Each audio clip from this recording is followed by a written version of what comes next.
Folks, Black Star Network is here. Oh, no punches! I'm real revolutionary right now. Support this man, Black Media. He makes sure that our stories are told. Thank you for being the voice of Black America, Roland. Stay black. I love y'all. All momentum we have now, we have to keep this going. The video looks phenomenal. See, this difference between Black Star Network and Black-owned media and something like CNN. You can't be Black-owned media and be scared. It's time to be smart. Bring your eyeballs home. You dig?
Tuesday, May 22nd, 2024, coming up on Roland Martin Unfiltered, streaming live on the Black Star Network.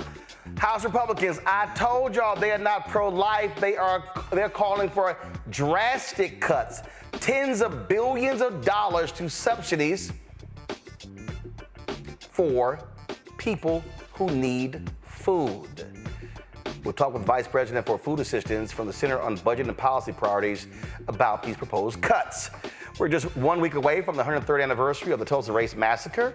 Justice for Greenwood Damario Solomon-Simmons will be here to talk about a preview of that. Also, the Democratic-led Senate confirmed President Biden's 200th federal judge today. We'll talk about the importance of these appointments and how they shape the courts for years to come. In our Tech Talk segment, Fed-based founder Isaac Hayes III will talk about the benefits to raise equity crowdfunding. Also, the Crockett Chronicles will be joined by Texas Congresswoman Jasmine Crockett. Let's just say she's been getting a little attention today. And we'll talk about today's Oversight Committee hearing. And, ooh, Lord, did she jack up Marjorie Taylor Greene. And the bleach, blonde, bad-built, butch body comment is taking over the internet.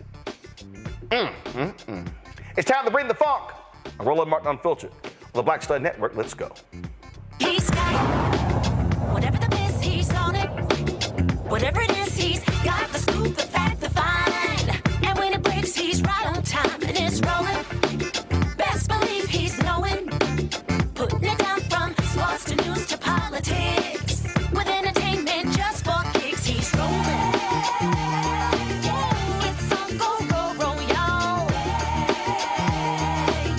It's Roland Martin, yeah.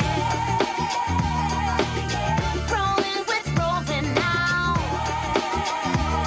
He's funk, he's fresh, he's real, the best, you know he's Roland Martin now.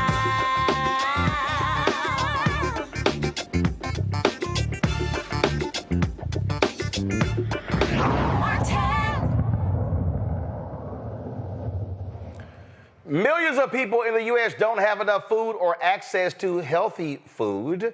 Feeding America says more than 44 million people, including 1 in 5 children, face hunger.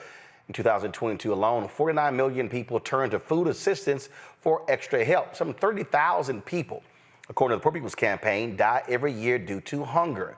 Now, the House Farm Bill, they're looking at $30 billion in cuts, which of course will affect SNAP benefits. Those cuts include so many different, the cost of a healthy, realistic diet. They also weaken SNAP's effectiveness in reducing food insecurity and poverty. Todd Jones-Cox, the Vice President for Food Assistance at the Center on Budget and Policy Priorities, joins us right now. Todd, glad to have you here. Walk us through this here, okay? When we talk about these cuts, first of all, for the people who don't understand, the Farm Bill is one of the biggest bills that Congress passes. And Republicans are always trying to make cuts that. Now, they don't cut defense. They always try to make excuses when it comes to SNAP benefits. They always try to make allegations that it is filled with waste, when in fact it is one of the least wasteful programs in all of the federal government. The Department of Defense has failed audits for the last 8 years. So lay out what it is that they're trying to cut. Yes, and thanks. I'm so glad to be here with you, Roland. So basically, the Farm Bill, as you said, is a big piece of legislation. It includes almost 12 pieces, and it covers everything from conservation, commodities, nutrition, crop insurance. And what's happening, in the legislation, the text that we just saw from House Ag Committee Chair G.T. Thompson, is that in order to pay for ideas and, programs outside of nutrition assistance, they're going to reduce SNAP benefits going forward by $30 billion. So we're talking about in a time where there's high food prices, increasing food insecurity. House Republicans, this proposal is basically saying we would rather cut $30 billion from low-income people who need it and actually to fund other things in our Farm Bill, and it's a big issue. This would be the largest cut to SNAP since 1996, and these cuts will actually grow deeper over time. So every SNAP participant would receive less to buy groceries in future years. Okay, so explain to people, how much does the average person get right now for SNAP benefits? Great question. So right now, you get about $6.20 per person per day. That's what we're talking about. $6.20 per person per day to purchase food. So when you look at that number and you think about the fact that people have to purchase healthy food, have to purchase food for their kid, it has to last for a month, people are already overstretched, not able, by the end of the month, they don't have any money left over. So to think about reducing that amount by, even if it was $1, even if it was $2, that is going to have real world impacts. I do want to say a little bit about, SNAP. We've seen from research, it actually reduces food insecurity. It has a huge impact on reducing food insecurity, increasing health outcomes for seniors, for children. It actually serves as a work support, because for when people are out of work or their hours are reduced, if they're on SNAP and they're able to eat, then they're able to continue to work. So SNAP is like our most critical and our most important anti-hunger program that we see has real world results, and it actually reduces racial disparities and inequality and food insecurity. And so what's the rationale being given? So the thing with the Farm Bill, right now, there isn't any money. That's what they're going to say, right? There isn't any money in the Farm Bill to pay for all of these other initiatives, ideas, whether we want to give crop subsidies, whatever we want to do, there isn't any money. But what happened in 2021 is that SNAP received a slight boost because it was out of date. So how they determine SNAP benefits, they hadn't really looked at, like, these benefit amounts are super low. So there was a big increase to SNAP in 2021 that actually raised everyone benefits by about $1.40. It has a cost because you're trying to feed people. And now, in order to pay for other things, they're looking at SNAP as basically a piggy bank in the Farm Bill. Okay. That makes what I'm saying, it's a lot of money because it's covering 42 million people, right? 42 million people are able to use the SNAP program to help themselves purchase food. And so in order to pay for things, outside of SNAP, we're going to look at SNAP as the piggy bank and an opportunity to pay for our other initiatives. Versus at this time, what really needs to be the focus is protecting and strengthening SNAP, because we are still facing really high rates of food insecurity. Like, people are still hungry right now. And so why would it, at this time, would we think to reduce this program that is so important and so critical and actually has real results? Why would that be the time to cut it? But also what happens is, so now they're trying to also talk about these work requirements, okay? We're not talking about, okay, again, we talk about how much somebody's getting. Let's just be real clear. People aren't getting like $2,500 a month, right? Correct. Okay. Right. It's based on, like I said, So from a dollar standpoint, again, what? In fact, there's a press release that y'all put out that said SNAP benefits average, come on, go to my iPad, y'all. You say SNAP benefits average only about $6 per person per day. Per day. Correct. $6 per day.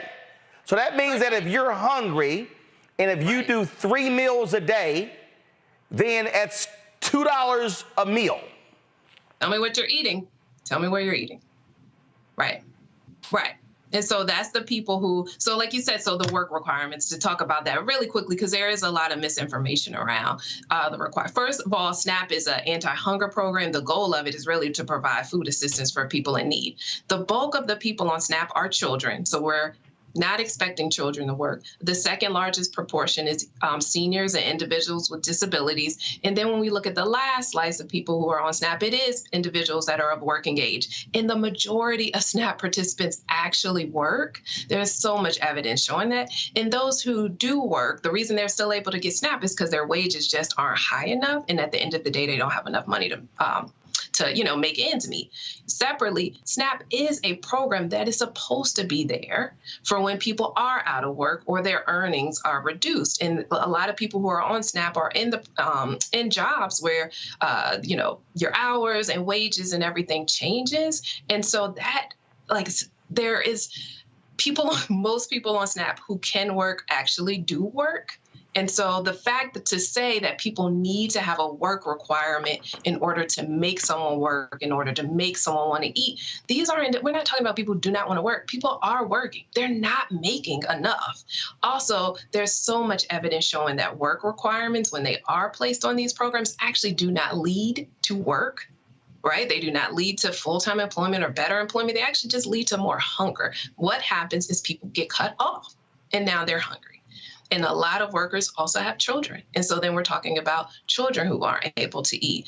There's so much evidence that shows that work requirements do not actually work, and that what does work is having a program here like SNAP that is there when people are working, when they aren't working, when they're in between jobs, so that this one less thing they have to worry about in their day-to-day is, what am I going to eat, right? What am I going to eat, and what are my kids going to eat?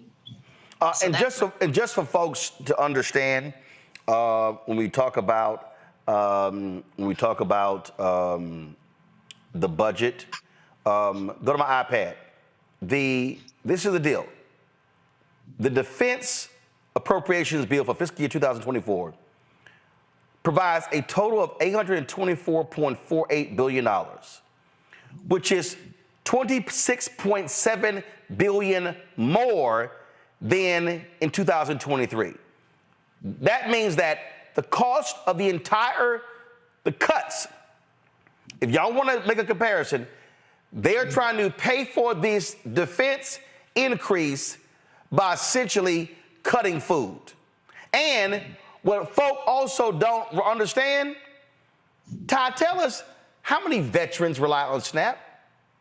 That's a great question. So while the numbers are a little shaky, but we have about 8% of the people who are on SNAP are actually veterans. I don't have the exact number in front of me, but that's a pretty big percentage. And we actually think it's more the way they're able to count how many veterans are actually in SNAP is those who actually receive veterans benefits, but we know not every vet actually receives veterans benefits. So there's probably even more veterans that are actually on the program than what we're counting with the 8%.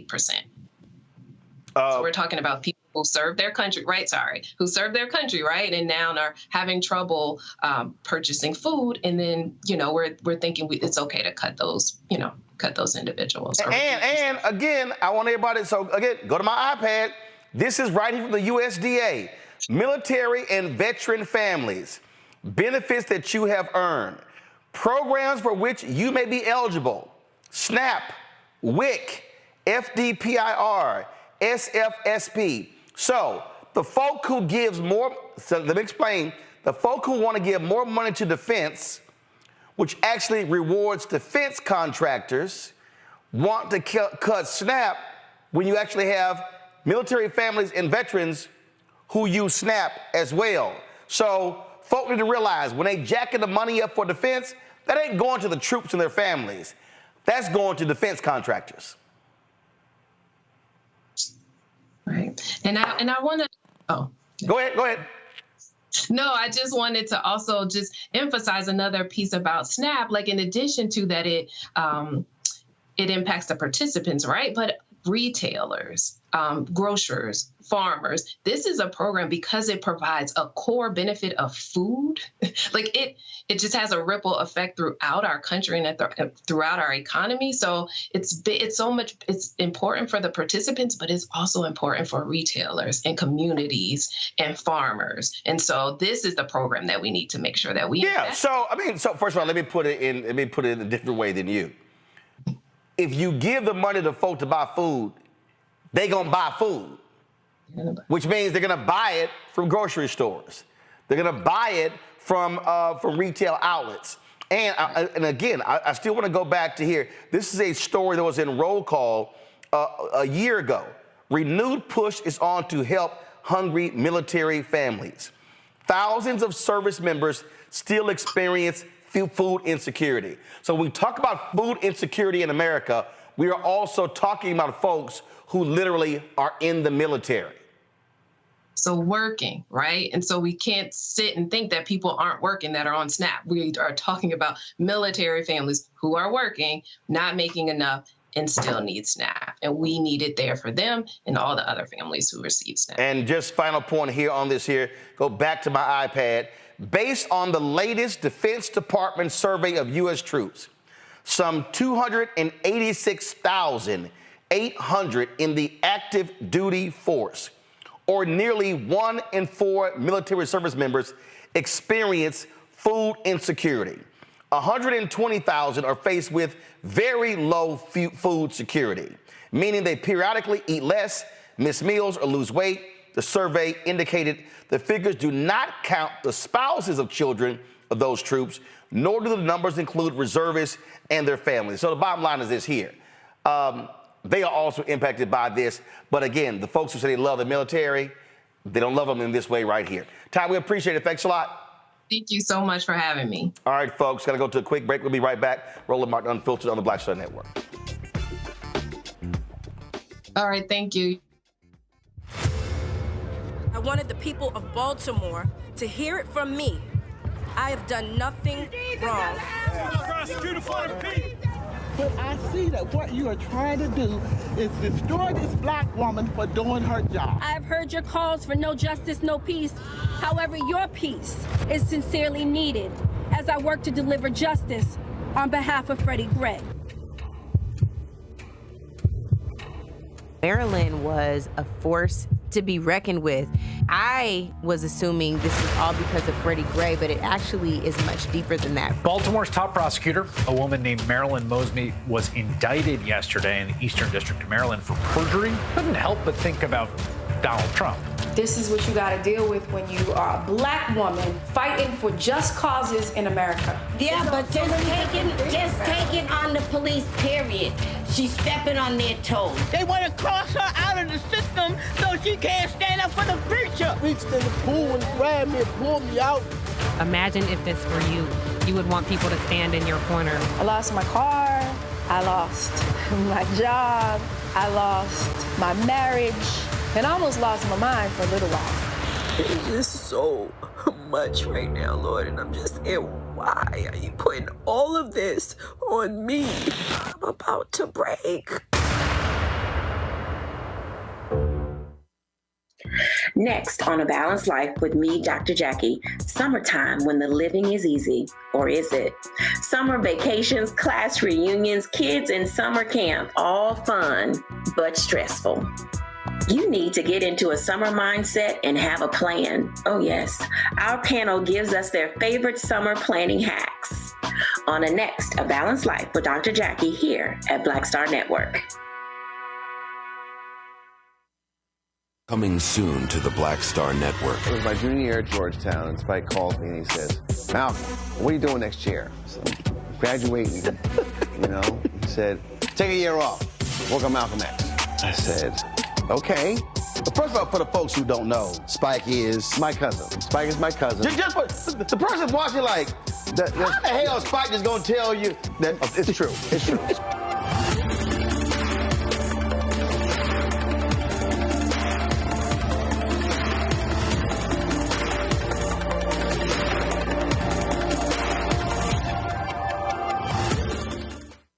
What's up? It's Sammy Roman. Hey, it's John Murray, the executive producer of the new Sherry Shepherd Talk Show. It's me, Sherry Shepherd, and you know what you're watching, Roland Martin Unfiltered.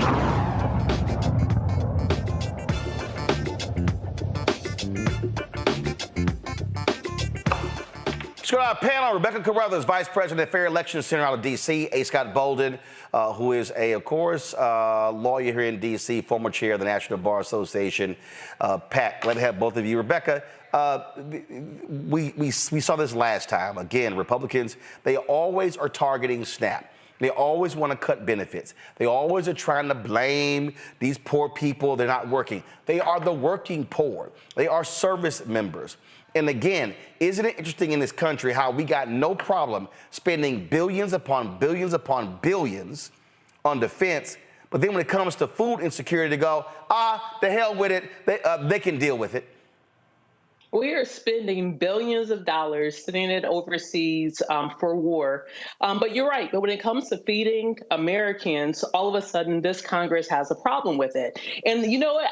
There's something that I want to let the House Republicans know. Old people vote. and you're literally cutting food and taking food out of the mouths of our elders in this country, they're going to remember that when it comes time to vote.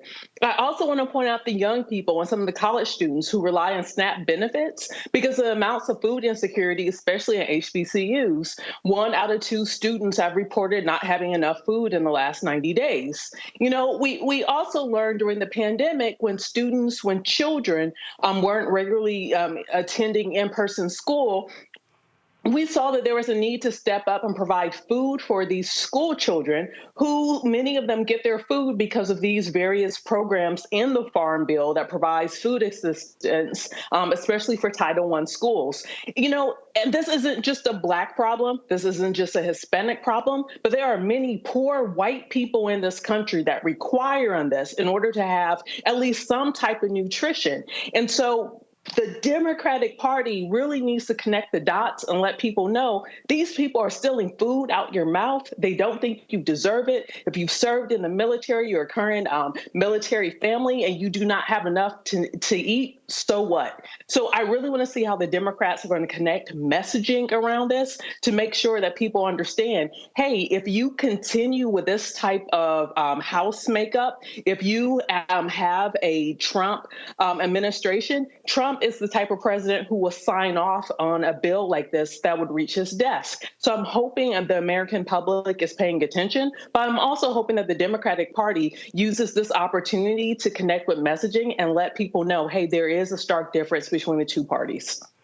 You know, Scott, I'm sitting here looking at this piece in the New Republic. Stephen, go to my iPad. It says, for most of SNAP's decades-long history, benefits were determined on a cost-neutral basis. The TFP was only updated 3 times, in 1983, 1999, 2006. That changed with the 2018 Farm Bill, which was approved while Republicans controlled Congress and the White House. It says the bill required the TFP to be reevaluated by 2022 every 5 years thereafter. 2021, the Biden administration updated the TFP to increase the maximum monthly SNAP benefit by 21%, averaging out to be a little over $6 in benefits per person per day. This development outraged Republicans who argued that the U.S. Department of Agriculture violated congressional review and resulted in the first ever $1 trillion farm bill. Now, here's what's so crazy. The SNAP benefits, Scott, are not $1 billion. It's the total farm bill. Here's what the Republicans never want to talk about with the farm bill. They never want to talk about all of them subsidies, welfare, being given to largely white farmers to not grow stuff. But they're complaining about people getting money to actually buy food, but they're handing away massive subsidies. And most of those poor white farmers that they're giving the money to are in the top of the poorest states, top 10 poorest states of what, Roland? Red states. But here's another point when you get to that $6 per person per day. It's even worse than that in the sense of the following, right? Michelle Martin, a brilliant journalist who's a colleague of yours, who I'm sure you know, was with ABC about 15 years ago. And she did this piece on poor people and how poor health and what causes poor health with poor people that taxes the healthcare system. You know what it is? It's that they don't have enough money to buy healthy food. They're in food deserts, and the food access to food in their poor communities, whether it's rural America or urban America, these food deserts, the quality of food that they have access to, as limited as it may be, is not of high quality, right? It's high in sugar, high in carbohydrates. It's processed food, right? And so they take that $6 and they buy 3 bags of Cheese Whiz or Cheetos so that they can feed their family, which is completely unhealthy, right? And then what happens? They develop diabetes, right? They develop heart conditions. They develop all kinds of other health challenges that come with poor eating, right? So now you're taxing the healthcare system, right? Everybody's got diabetes now. They have other issues, all because of a poor diet. So the food, or the lack of food service, or the lack of food in these food deserts feeds right into the healthcare challenges and the healthcare crisis, not just in Black America, but all America. It is a vicious cycle that the only people that are benefiting from this, right, aren't the food manufacturers, in fact, but the pharmaceutical companies. In fact, the only good thing in this bill, go to my iPad, is that the House Farm Bill would remove the ban on low-income Americans who have a drug conviction felony from obtaining SNAP benefits. This goes to show you, Rebecca, how shameful and despicable this country is. Oh, if you had a drug felony conviction, they're saying, yeah, you can't apply for food benefits. You can't eat. This is literally insane. And even to Scott's point of even calling this food deserts, I'm going to push back. I'm not going to call this food deserts because deserts are a phenomenon that occurs in nature, right? But let's call this food apartheid because there is intentionally, we know that there is redlining with where grocery stores and places to buy fresh food, Exactly. you know, where they're placed. So this is intentional. None of this is by accident or, oops, we didn't know that there's large swaths of people, mainly Black folks and mainly Hispanic folks who don't have access to quality, affordable food. This is just, it really shows you the priorities in this country. And, you know, it's even as we're talking about the subsidies, and when, like, I'm from the state of Nebraska, there are many farms that receive subsidies there, and these people are multi-millionaires. These aren't people who are literally requiring on this subsidy for their next meal, or that they're going undernourished or malnourished because they don't have proper resources. Instead, these are very wealthy, even the family, most of your family farms now are large super corporations. It's not just your mom and pop farm of the 1930s trying to survive the Dust Bowl. So just for the viewers to understand what's happening here, the priority is in this country is to serve the rich and not the everyday person. And what ends up happening is all of us are paying taxes, but only few at the top are benefiting from shared resources. Roland, one other thing, Scott, 1 second. So go ahead. This is the actual farm bill itself. I just want y'all to see what's all in it. You see stuff dealing with acres, non-recourse marketing assistance loans, repayment rates for upland cotton, long grain rice, medium grain rice, sugar allotments, dairy. Then, of course, you have right there SNAP. Look, emergency assistance for honeybees, tree assistance program, assistance in the form of block grants. Then you have other areas, conservation. So really what they want to do is they want to cut $13 billion regarding climate change from this bill as well. As you see, environmental quality incentives programs, conservation stewardship programs, and other programs as well. And then, of course, funding and administration, you've got different programs there, agricultural conservation easement programs. So this bill covers a 5-year period. And so people just need to understand when we talk about the farm bill, it's a whole lot. In fact, the USDA, folks don't realize here, actually has one of the largest banks in the country because they fund projects in places that traditional banks do not. Go ahead, Scott. You can go to upper northwest Washington, D.C. in the Palisades, find a Whole Foods and even a Safeway or a Giant and look at the food offerings.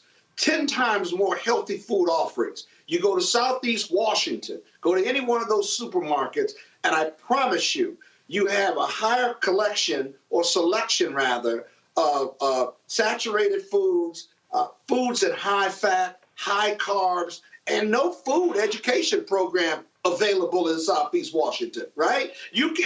Poor people can't even get educated on healthy eating because their choices, even when they do have a grocery store there, aren't offering them choices. You can't tell me that's because they're poor and Black versus upper northwest or the Palisades. Well, first of all, that's just dealing with food deserts. At the end of the day, they don't even care. They just simply want to cut all benefits whatsoever. And so we'll see what happens with the ballot there. Remember, if it gets the Republicans in the House, it still has to go over to the Senate, where Democrats could potentially block it as well. Gotta take a break. We come back. We're going to talk about the 103rd commemoration of the Tulsa Race Massacre. Also, we'll be joined by Congresswoman Jasmine Crockett on today's show. Boy, she's got folks talking with her going after Marjorie Taylor Greene. Plus, we'll talk about equity crowdfunding and benefits. In addition to that, we also will deal with the 200th federal judge confirmed under President Biden.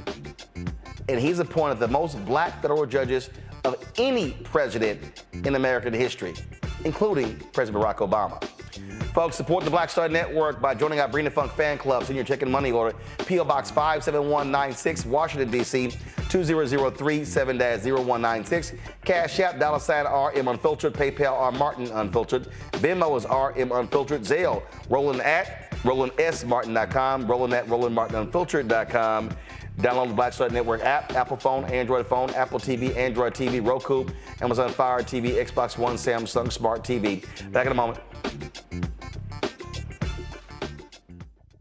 First, President Barack Obama's road to the White House. We got about 500 copies of the book available. And so this actually is all of the coverage of the 2008 election. But the other thing is this here. I talked to folks like Malik Yoba, Hill Harper, Erica Alexander, Kevin Lau, Spike Lee, Tatiana Ali. But there's a lot of behind-the-scenes stuff in here as well, where I talked about some of the stuff that went down at CNN. Also, when you go through here, a lot of the photos that you see in here, photos that I actually shot, photos that were my time at CNN. And so what I decided to do, because one, I published the book and I own it myself, is that so I said, you know what, I'm going to slash the price to $10. I'm not reprinting the book. So once we are sold out of these 500, that's it. They're gone. So you can go to RolandSMartin.com/the-first to get a copy of this book. Everybody who orders this book through the website, not on Amazon, only through RolandSMartin.com. I will personally autograph and mail you a copy of this book. It's all of the coverage, the actual interviews that I did with him.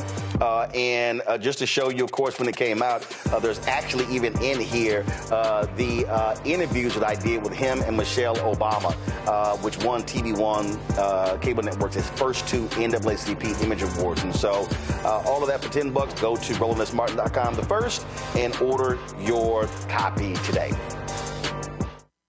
Next on Get Wealthy with me, Deborah Owens, America's Wealth Coach, women of color are starting 90% of the businesses in this country. That's the good news.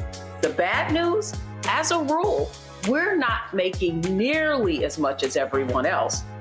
But joining us on the next Get Wealthy episode is Betty Hines. She's a business strategist, and she's showing women how to elevate other women. I don't like to say this openly, but we're getting better at it. Women struggle with collaborating with each other. And for that reason, one of the things that I demonstrate in the sessions that I have is that you can go further together if you collaborate. That's right here on Get Wealthy, only on Black Star Network.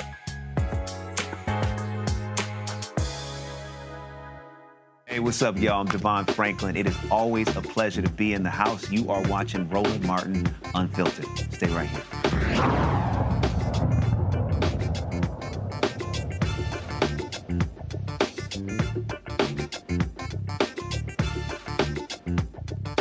Between May 31st and June 1st, 1921, white supremacists in Tulsa, Oklahoma caused millions of dollars in damage, killed hundreds of black residents in what we know as the Tulsa Race Massacre. 2 folks are still survivors. Centenarians Mother Randall and Mother Fletcher continue to fight for justice. What's going to be taking place, of course, next week. In addition to the gala is also going to be a short documentary about Black Wall Street and the Tulsa Race Massacre premiering on the anniversary of the massacre. Damario Solomon-Simmons, founder of Justice for Greenwood, joins us right now. Damario, what's happening? So, what's going on, my dude? What's this doc? Hey, Mini Doc, we got a national partnership with Lush Cosmetics throughout the nation. And to kick this off on May 31st, the 103rd anniversary of the massacre, we're having a mini documentary about the work that we're doing to secure justice and reparations, not just for our 2 lovely young ladies who are 110 and 109, but the entire Greenwood community. So, and where's it airing?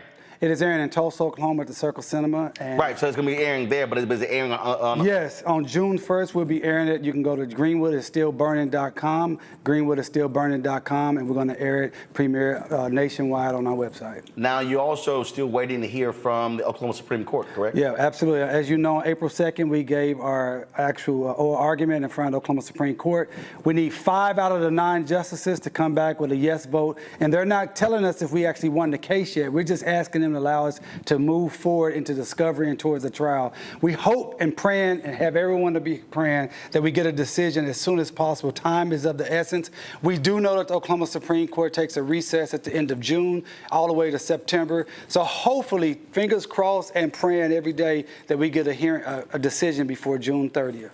So, so walk through the events that will be taking place next week. So my sister, Dr. Tiffany Crutcher, the Terrence Crutcher Foundation, it's her 4th annual Legacy Fest. And so on May 31st and June 1st, which is the 103rd anniversary of the massacre, we have a multitude of events happening. You already talked about our mini doc that we're doing that night on May 31st. She also has other events with book readings and other things to empower the community. And then we're going to have a commemoration concert with Brother Anthony Hamilton. And I heard that we have this fantastic, unbelievable host, June 1st. Gotcha. So everything's 2024. All happening on May 31st and June 1st. Got it. Because those are the 2 days of the massacre. The massacre, a lot of people don't understand, lasted over 2 days. It took them about 12 hours to break the defenses of the black men that was protecting Greenwood. Once they were able to break through the defenses, then they were able to pour in to Greenwood. And you know, at one time, Roland, according to the National Guard General, writing his after-action report, he said that when he got on the scene, there were 20 to 25,000 whites tearing up everything in Tulsa and Greenwood. And they did it over a 2-day period. Mm-hmm. And I heard that we got this amazing host for June 1st to host the Anthony Hamilton concert. Who's that? Some guy who plays a little club named Roland Martin that plays a little club called Alpha. Well, first off, for all the people who didn't remind them, we did start off as a study club, and you never have associated Omegas with study. Hey, you know what? It's your show, man. I was just going to do it. But that's also a fact. So just let you know that. So well, I think the founder of Black History Month, Dr. Carter G. Woodson, was considered a scholar. That's just one. You have to follow those who study. Well, as you call it, the study of Negro history is what he founded his organization. Yeah, the Association for the Study of Negro History. Okay, well, we made history too. Actually, you didn't. Absolutely, every day. Yeah, like I said, I had to come on here to validate every once in a while. Y'all, the audience, they've been missing me. No, I come on here to validate to make sure everything's good. Everybody knows this is an absolute lie. So whether I got to deal with you, Cap, or Scott, both of y'all belong to youth groups, but that's the reality. What's up, Scott? You hear this? You hear this craziness? He knows. Without Alpha, they Cap aside. See? And y'all took one of our colors. So both of y'all are frankly biters. Hey, just zoom in on these cufflinks. No, that's not going to happen. Zoom in on these cufflinks. I guarantee it's not going to happen. First of all, a small cufflink, because the Alpha cufflinks, they can see them from where they are right now. Oh, man. See how it is? All right, y'all, we got a trailer for the documentary. Let's go ahead and show that because all this drivel you're hearing is really not... check out this trailer. Not helping you at all. It's short. It's just 22 seconds. All right, y'all go ahead and show the trailer. You talk about the 1921 Tulsa Race Massacre, talking about the worst act of domestic terrorism in the history of this country. When you look at this photo, anybody in their right mind would demand justice for Greenwood.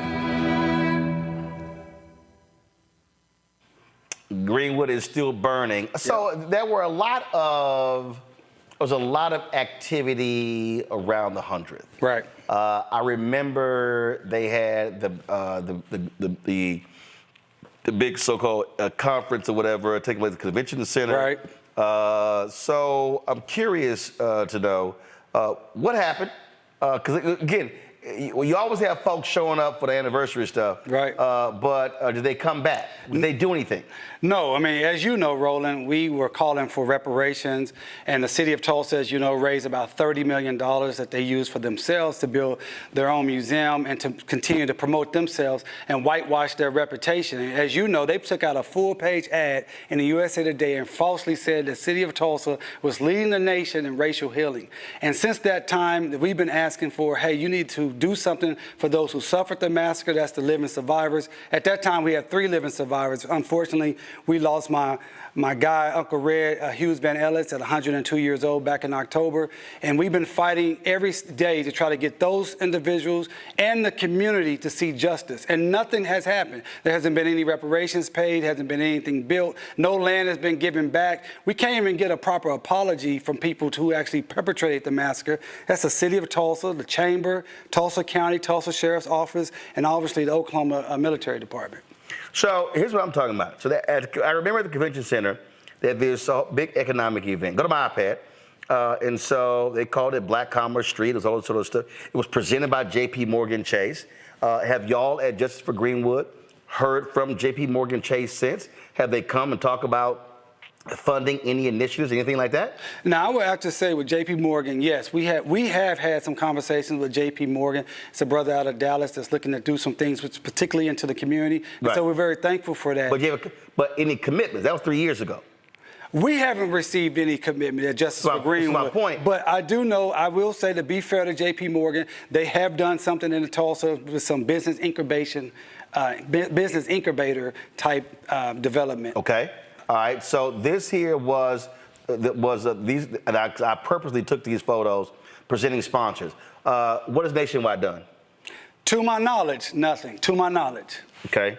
All right. So you say J.P. Morgan is doing some stuff. What has the Bank of Oklahoma done? To my knowledge, nothing. Okay. Combs Enterprises was on here. That's Diddy's company. Anything? To my knowledge, nothing. Deloitte Digital. Anything? To my knowledge, nothing. Okay. Salesforce. Again, to my knowledge, nothing. Walmart.org. To my knowledge, nothing. All right. Let me see here. I think there was another. Okay. Silver sponsors. Capital Group. To my knowledge. To my knowledge, and when I say to my knowledge of Justice for Greenwood, we have about 1,000 descendants in our network. And to my knowledge, I don't know of anything that any of these organizations that are listed here have done for any of the descendants or something that really tangibly benefits North Tulsa or Greenwood. That's my point. Right. National Association of Counties. I don't know of anything. Category, I don't know what Category Pirates is, but Category Pirates? Not to my knowledge. Moet Hennessy? Not to my knowledge. First Oklahoma Bank? Yes. Okay. Yes, First Oklahoma Bank is a very, it's a bank full of transparency. I bank with them, and they support the community. They support a lot of businesses in the community, great folks at First Oklahoma, so I can vouch for them. I'm not sure what that M is. I don't know what that company is. I have no idea. Prudential? Not to my knowledge. Public Service Company of Oklahoma? Again, not to my knowledge. That's specifically for black people who suffered the massacre and are still suffering the continuing harms of the public nuisance. I'm not aware. Prosperity Bank? I'm not aware. QT? QT is one of the biggest companies in Oklahoma. They do a lot of things in the community, but I don't know if anything specifically related to the massacre. Boeing? Again, they have a big footprint in Oklahoma, but I don't know anything specifically related to the massacre or improving the conditions, the public nuisance conditions where black people live 11 to 14 years less than white Tulsans. I don't know of anything that Boeing is doing. Vast.Bank? Only thing I know about Vast.Bank is they're one of the many, many white-owned organizations or businesses that have recently moved into the Greenwood community, and they're very proud to be in the Greenwood community, but I don't know if anything economically development related for black people or Greenwood descendants. And the Executive Leadership Council, that's obviously the group of black corporate folk, but has EOC done anything? Have they reached out to y'all? Has anything happened? I have not had any dealings with ELC as an organization. I will say John Rogers, who is over Area Capital, he is a descendant. He's a descendant of J.B. Stratford, who was the richest man in Greenwood, right, and owned the Stratford Hotel, was a multimillionaire attorney and real estate mogul. John Rogers has been very active with us. He's a supporter of us. But the John's the individual. Right. This is ELC, the organization. Not to my knowledge. And so, so when we were in Tulsa, I purposely took photos of the banners. Right. Because every year I bring this up. Right. Because for me, this was a big old event. They had all kind of folk here.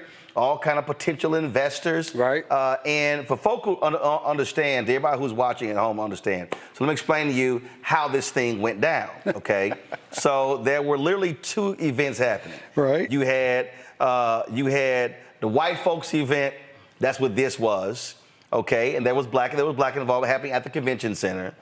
Then you had the actual black folks event happening at the cultural center. Which was Tiffany Crutcher and myself. There you go. Leading that. And so I went down to cover this. And in fact, what happened was I was supposed to speak on a panel. Y'all were trying to get folk not to participate in this here. I wanted to purposely participate because I wanted to actually ask every company represented what were they actually doing. Right. But Biden was actually speaking, and the Secret Service was closing the road off. You had to be in the zone by a certain time. So I could not speak on the panel. Right, I remember that. So I wasn't happy that I could not confront them directly. That's what you said you wanted to go do and confront them. Right, I said, no. I want to be on the panel. I said, because somebody needs to say, if y'all sponsoring this conference, because here's my problem, and it's not just with this event, it's with a lot of these events all around the country. Folks sponsor events. They sponsor summits. They sponsor these things. And pennies on a dollar. And and the organizing entity, they get those dollars to put on the event. Folk then able to get selfies, photos, run press releases, put it on social media, make themselves look good. But then what are you actually building in the community? Right. So I just think, although y'all don't participate, I still think Justice for Greenwood should be contacting each one of these entities, saying, all right, y'all came to Tulsa 3 years ago, big old fanfare, what y'all gonna do? Right. I mean, that's the conversation that we for sure we've had with JP Morgan Chase, because not only did they come to the event and make a big deal while they're in Tulsa, through our research, we found that out of the 25 banks that were in Tulsa at the time, and, many of the banks, when our people's bank books, so people don't understand, back in the 1920s, you had a bank book, and that's how much you knew how much money you had in the bank. Well, the bank books were destroyed or stolen or burnt up, so they couldn't get their money out the bank. So these banks just kept their money. So not only did they lose everything, they didn't get the insurance benefits. Which banks? Well, all those banks are now owned by 2 banks. Okay. One of the entities is JP Morgan Chase. Right. And the other entity is Bank of Oklahoma. Okay. And so we have been trying to talk to both of those entities and say, you have a specific obligation to the community because this money was taken by these banks that you now own. So y'all been trying to talk to them. What happened? So far, we have not gotten what we want to get to. Okay. Have y'all had meetings with key executives? Who have y'all? We have, I don't know if we have the right people, so maybe you can help us get to the right people. Okay, so I think y'all should be demanding a meeting with Jamie Dimon. Okay. Who is the CEO of JP Morgan Chase. Damn it, the other people below him. No, y'all should be saying, this is what we want. And since it's next week's, I would actually make sure he gets that, I can get it to a couple of people who put it in his hand, but it needs to be him and whoever's the CEO, he said First Oklahoma Bank? Right. That's who y'all need to be meeting with. Y'all need to demand a meeting. We want a meeting. Bank of Oklahoma. Bank of Oklahoma. Y'all should be saying, we want a meeting with the CEO of both of those banks to discuss this very issue. That should be the conversation. I like it. Let's make it happen. And then while we're doing that, the insurance company. See why alphas are here? The insurance company. Hey, go ahead. Make it happen. Go ahead. Don't just talk about it. Make it happen. That's my point. Don't just talk about it. Make it happen. Hold on. First of all, you talking to the wrong one now, because I will literally send that text message. Let's do it. To his number 2. I'm ready to go. I'm ready to go. I'll stay here and we'll go to New York together. Okay. Let's make it happen. So okay. And while we're doing it, you mentioned insurance. No, go ahead. What's insurance companies? The insurance companies. We're talking about, so for instance, the Hartford. We spoke with the Hartford's general counsel. We've spoken with, and then they kicked us over to the DEI person, which was a fantastic one. No. But we like, wait a minute, this is not about DEI. This is about what you owe. They always want to see you to the Negro whisperer. That's right. No. That's right. Okay, so y'all talking. And she was a fantastic person, by the way. Don't mean nothing. She ain't got no P&L responsibility, and she got no budgetary responsibility. So y'all met. Okay, Hartford. You said the Hartford what? Hartford Insurance Company. Okay, who else? We're talking about AIG. Okay. All right, we're talking about Chubbs. Chubbs. Those three. Those three insurance companies own the insurance companies that refuse to pay insurance claims for the Tulsa Race Massacre. All right, so here's your homework. Okay. Here's your homework. This is your homework. Okay. All right. This is your homework. And that is, y'all need to be draft letters. We have letters to the CEOs. We can just change off the. That's fine. From the general counsel to the CEOs of all five. So the 3 insurance companies and the 2 banks. Okay. Do that. As soon as y'all draft that, send it off. Get us a copy. We'll put it on the show, and then again contact them about conversation because and I still say this here, y'all need to be contacting, and I'll happily text you these photos that I took. Thank you very much. Every single one of these companies saying you came there for the photo op. Right. What are you doing? Right. You know, there's a lot of individuals came too. Can we contact them too? No, we're gonna deal with the companies first. Okay. I'm going with the money first. Okay. We're going with the money first. Okay. And then we can get to those folks as well, because this is my biggest problem with most of these events. It's photo ops.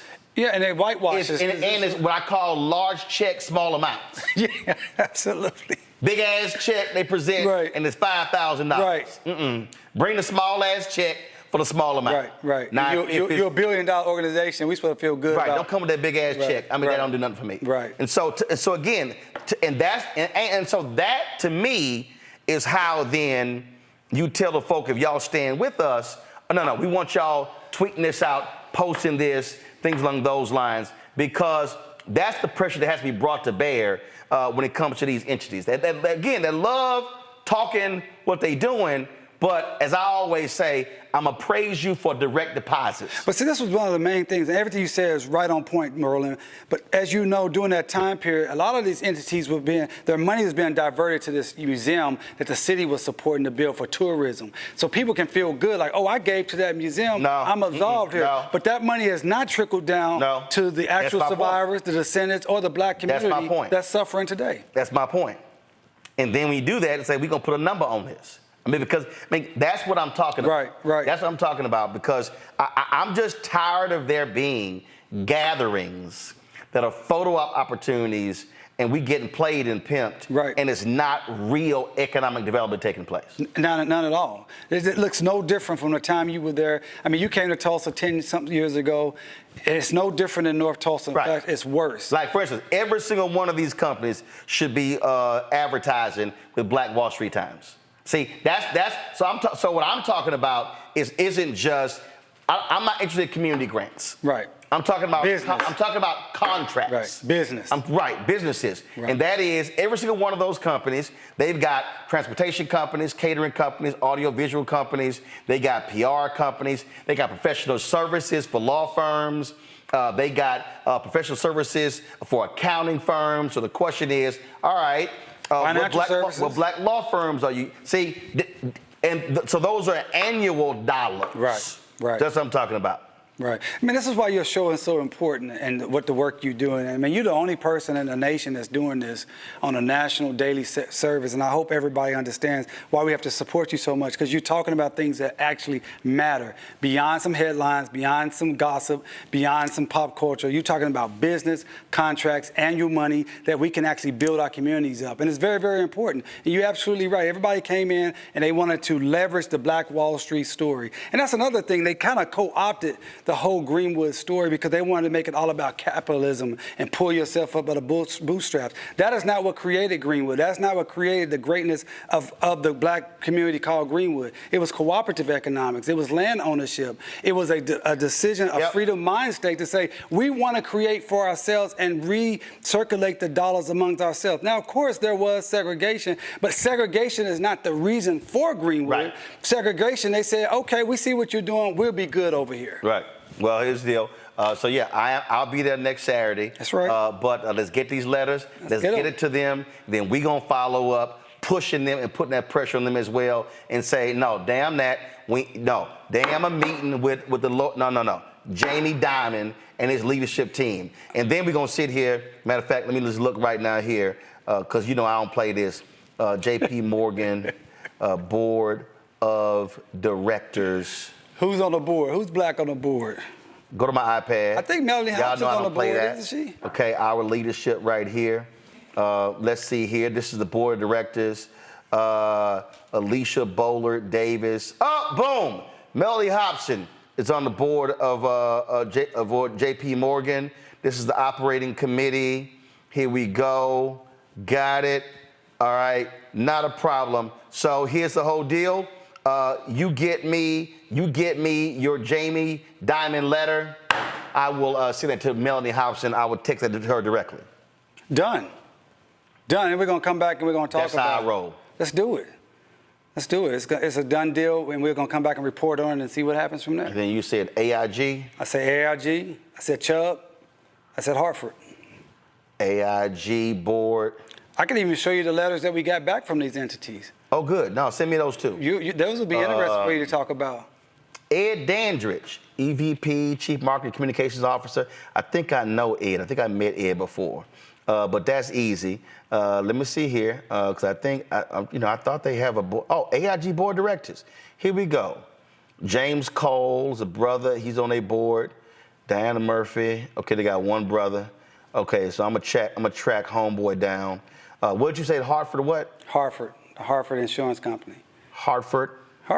H-A-R-T. Insurance company. Okay. Yeah. Make sure you say Hartford. No, I'll help you out, Alfred.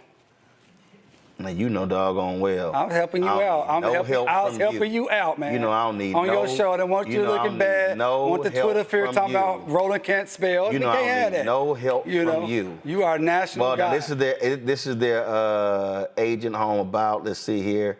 There we go. Leadership. Let me see here. All right, Christopher Swift. So we're gonna make sure that letter goes to Christopher Swift. I don't want to see that DEI stuff. I don't want to see none of that. And I ain't got nothing against DEI, but that's not where the power is. Right, it's not where the power is. It's not where the budget is. It's not where the money is. There you go. And this is not about diversity, inclusion, equity, and inclusion. This is about the money that they did not pay. It's about the money. People had contracts, and they didn't affirm them. I'm not sure the Hartford is a public company, but we're going to find out their board of directors, and we're going to hit those folks too. But yeah, that's how we're going to do this thing. So Justice for Greenwood, that's what I'm talking about. You get me the letters, and we'll get that going. Got you. All right. No problem. I appreciate it. All right, always. Hey, always good to be with you, my dude. Absolutely. And we can't wait to get you to Tulsa. Your life has been improved. You just touched it out. I'm going to lay hands on you. Going to a quick break, coming right back. Isaac Hayes III, fan base. Then we'll be checking with Congresswoman Jasmine Crockett. We'll be right back on the Black Star Network. Nobody knew that healthcare could be so complicated. Trump was a failure on healthcare. Hundreds of thousands of Black Americans lost healthcare insurance. That is outrageous. And if he's president again, he would cancel insurance for millions more of us. We cannot go back. President Biden and Vice President Harris have lowered healthcare premiums and expanded coverage for Black families. They also capped the price of insulin at $35. Joe Biden is getting the job done for people just like me. I'm Joe Biden, and I approve this message. Fanbase is pioneering a new era of social media for the creator economy. This next generation social media app with over 600,000 users is raising $17 million, and now is your chance to invest. For details on how to invest, visit startengine.com/fanbase or scan the QR code. Another way we're giving you the freedom to be you without limits. Next on A Balanced Life with me, Dr. Jackie, summertime when the living is easy, or is it? Summer vacations, class reunions, kids in summer camp, all fun, but stressful. You need to get into a summer mindset and have a plan. Oh yes, our panel gives us their favorite summer planning hacks. On a next A Balanced Life with Dr. Jackie here at Black Star Network. This is Essence Atkins. What's the love king of R&B, Raheem Devon? It's me, Sherry Shepard, and you know what you're watching. You're watching Roland Martin, Unfiltered.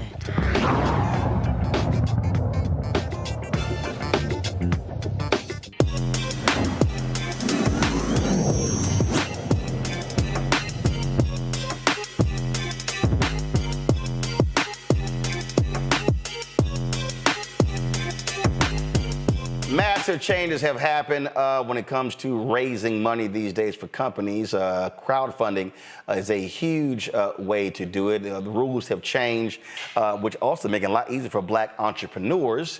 Isaac Hayes III, founder of Fanbase, joins us right now. Isaac, glad to have you back for Tech Talk. We talk about crowdfunding. We can thank President Barack Obama and his administration for helping push that, where the rules were changed in terms of how much you could raise, correct? Yes, absolutely. 2015, the Jobs Act was launched, and it was signed into law. And basically, it removed the accredited investor regulation, which means anybody, any American, anybody can invest in an early stage startup, regardless of their net worth or annual income. So when you hear of these, these massively huge tech companies that were funded by venture capitalists or angel investors, now it gives the opportunity for the general public to be one of those people. And so that law came into effect in 2015, and that is what I've been using and what I've used successfully to raise capital for Fanbase. And so it's a way for people to actually have equity in corporations that can scale to millions and billions of dollars, and you can have the great opportunity that all these other people have that are already rich to invest and put money into a startup and then have it turn into a big return. So there are a lot of different folks out there. You got Start Engine, you got Republic, so you've got multiple platforms. Yes. Yeah, I mean, so WeFunder, Republic, Start Engine, which is the one I use, they all offer the same kind of like opportunity. Some of them have different ways that you can raise capital. I went with Start Engine at the time, and Start Engine is now probably the #1 company that allows you to do equity crowd fundraising. The way that it works is that these corporations have often had a hard time raising capital for businesses. So small businesses, anybody. Let's say you want to open up a bakery or a hair salon or whatever, film a movie or start an app. It's hard to get people to give you money, especially in the black community. We don't have access to capital from venture capital, or the banks don't loan us money. So now we can crowd from our community and actually raise that capital. But the difference is, this is not GoFundMe, this is not WeFunder, this is not a donation. These are actually stock investments where you actually have equity and ownership in the company. And so these have sprouted up, and they really serve as a great opportunity for black people, especially black people, to actually, fund their businesses. And I've helped, multiple companies actually go to Start Engine and raise capital. The Black Bread Company, Crown and Hops, Borrow App, Switch App. These are all companies that I helped raise capital on Start Engine. So I tell everybody, if you really want to have an alternative way to try to raise capital for your business, equity crowdfunding is something you should absolutely try. And obviously for investors, everything is a risk, but this also is a way for small investors to be able to be a part of the process, where normally you get locked out when it comes to making the real money when these companies go public. Yeah, absolutely. So a lot of times with these rounds, let's say you're investing in a tech startup, sometimes the minimums to invest are $50,000, $100,000, $250,000. With my platform and with what we've done on our campaign for Fanbase, which you can invest in now on Start Engine, the minimum to invest is $399. At $665 a share, you get 60 shares of stock in Fanbase, right? And Fanbase is now valued at $160 million. So there is risk involved, but I always say, this is oftentimes when we have this this large amount of capital in the black community, that there's spending power that we have, but a lot of it goes towards luxury goods and non-essentials. And I always talk about this, that, instead of buying something or using this money on something that, you normally might waste or leisurely, what you can do with your money, but you can just say, let me take $400, $600 and invest and actually get some equity in a company. And the reason why that's important is because my mission is to continue to scale Fanbase higher and higher till it is a multi-billion-dollar company. Right now, we're valued at $160 million, but you got to put that in perspective, where platforms like Facebook are a $2.2 trillion company, right? ByteDance, which owns TikTok, is a $350 billion company. Instagram, separated from Facebook, is a $300 billion company. So even if Fanbase gets to $100 billion, which would be phenomenal, out of this world, that's still 1,000x return on the money that you put in. And those are the things that are important. And that's why you see the rich getting richer, because they put 5,000, 2,000, 3,000 to a company. It winds up being a 5,000x return, a 100x return, a 2,500x return, and then you keep doing that over and over again. So I tell everybody, that's how we got to kind of invest in our businesses, and then especially with social media, because Black culture contributes so much to social media. We're the music, we're the dances, we're the comedy, we're the skits, we're the culture, we're the fashion, we're all these things. But we don't own Instagram, we don't own Facebook, we don't own TikTok, we don't own X, we don't own Snapchat, we don't own Facebook. And I want us to be able to own these social media platforms. And so I've already successfully raised $10 million in previous rounds, but now I'm launching this new round where we're raising $17 million. And my call to action is for your viewers and everybody who's watching to invest just $600 into Fanbase. If we get 28,650 people to invest $600 in Fanbase, we raise $17 million. And that gives Fanbase the capital to scale faster, build faster, do all these amazing things. And so that's what I'm looking forward to in launching this new round that we got going on. Is there a limit? The last question, I'm going to go to my panel. Is there a limit to how many times you can do a crowdfund? No, actually, well, there's a limit. In Reg CF, which limited us before, the most you can raise is $5 million in a calendar year. When you go to Reg A, which is what we're doing now, you can raise up to $75 million in a year. So we're raising 17. So there's not a limitation. There's a limitation on how much you can raise, but not how many times, how many rounds you can raise. And the maximum that you can invest for anybody, this round is open for accredited and non-accredited investors. So if someone wants to put $1 million into Fanbase, they can invest and put $1 million and get shares in Fanbase, or the $3.99. So it's open for the big boys and the little guys to all come together and have equity and ownership in the company. Gotcha. Scott, your question? Okay, hey man. All right, so I got $600. I want to invest. So yes. I might invest more than $600. So what do I have to do, kind of step by step, in order to give you $600 or to invest in Fanbase for your crowd, for your fundraise? Yeah, so the first thing you would do is you would go to startengine.com/fanbase, right? And it will pull up our campaign page. Once that campaign page, you will see a button that says Get Equity. And then once you do, a few things happen when you invest in Fanbase. The first thing that it does is your money goes into escrow. So it's between the transition. It sits there while the platform does like a money laundering background check. It checks out to make sure that the funds are valid and they're okay. Once those funds are accepted, they move into a pool and you have to confirm your investment. So you'll get another email saying, all right, look, your funds have cleared. Do you want to invest in Fanbase? Because they want to give investors the opportunity to make sure that they're making the right decision. And I love it. So they'll be able to do that. You can click and it says Get Equity, boom. Then it sits in escrow. Then what happens is once you hit that accept and that money hits our bank account, then you are finally invested in Fanbase and have equity in the platform. So I think, like I said, people like you that have $6,000, it's just incredible and amazing that I think that, we can take this opportunity to have people to come on and invest. And if you see right now, you see where we previously crowdfunded on the screen right now, 10 million, just hit $1.2 million raised. So that's another milestone that we just hit. And so again, $600, if we get 28,650 people to invest in Fanbase right now, we raised $17 million, and it gives us the money to scale. And I'm going to catch these platforms. That's what this money is raised for: protecting our IP, scaling up infrastructure, building up the company, hiring more employees, doing catch-up functions. So a lot of these things are, amazingly important and crucial for us to do this. And I'm the only founded social media platform in existence that's giving anyone the opportunity to actually have equity in the company, to actually have ownership, stock. Like when you see these companies that wind up being multi-billion-dollar companies, that's the reason. So you can go to startengine.com/fanbase, click Get Equity, $6.65 a share. You'll get, for $3.99, you'll get 60 shares of Fanbase. But I always say 600 because that's just a nice number that I feel like will actually round out and say you'll get more than 60 shares, which will actually help us close the gap on raising this capital for our round, and it'll make things move a lot faster for the company. Rebecca? Well, I might have to change my mind. You got to source my money and everything? We got to do a background check on you. Rebecca, No, man. Hey, Isaac. Thank you so much for being here tonight.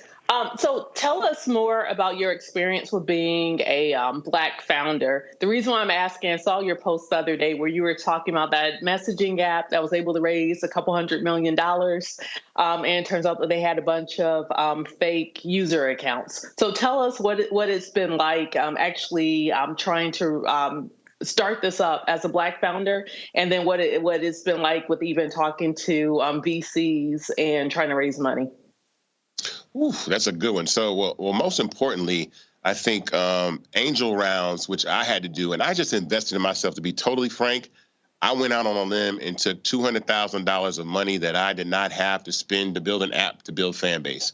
And so I spent $200,000 building the very first version of Fanbase. And my reason for doing that is so that I would have to prove myself, so that I couldn't walk in there on a sheet of paper and just say, hey, I want to build an app, and somebody cut me a check for $20 million, like a lot of white founders do. Sometimes these founders get cut checks without even proving they can build anything. But I knew, as a Black founder, I knew that the odds would be against me. So I put my money where my mouth is and spent $200,000 to build the app.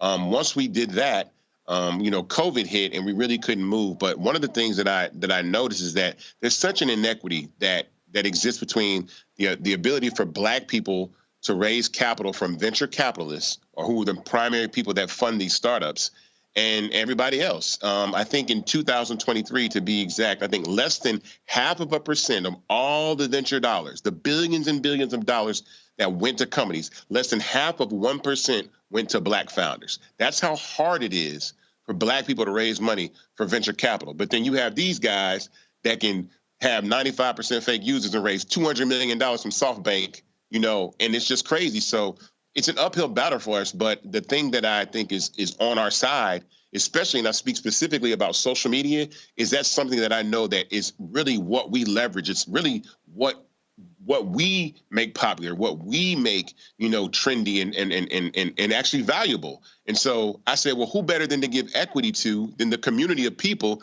that make Instagram cool, that make TikTok cool, that make Snapchat cool, that make, these platforms cool.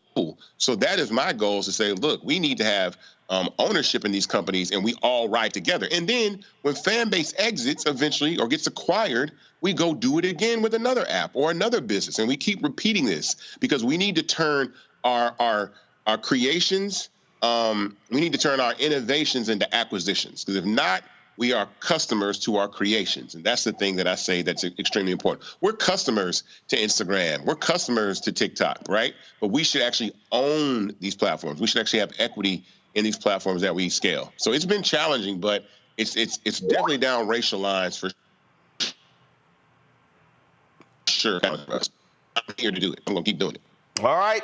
Isaac, we appreciate it, man. Thanks a lot. All right. Be well, folks. Again, startengine.com/fanbase. When we come back, we're going to talk Black federal judges. President Biden, Vice President Kamala Harris make history with the number of Black federal judges appointed. They ain't done yet. You're watching Roland Martin Unfiltered on the Black Star Network.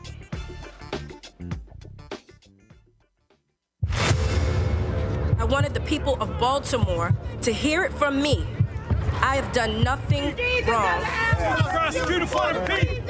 But I see that what you are trying to do is destroy this Black woman for doing her job. I've heard your calls for no justice, no peace. However, your peace is sincerely needed as I work to deliver justice on behalf of Freddie Gray. Marilyn was a force to be reckoned with. I was assuming this is all because of Freddie Gray, but it actually is much deeper than that. Baltimore's top prosecutor, a woman named Marilyn Mosby, was indicted yesterday in the Eastern District of Maryland for perjury. Couldn't help but think about Donald Trump.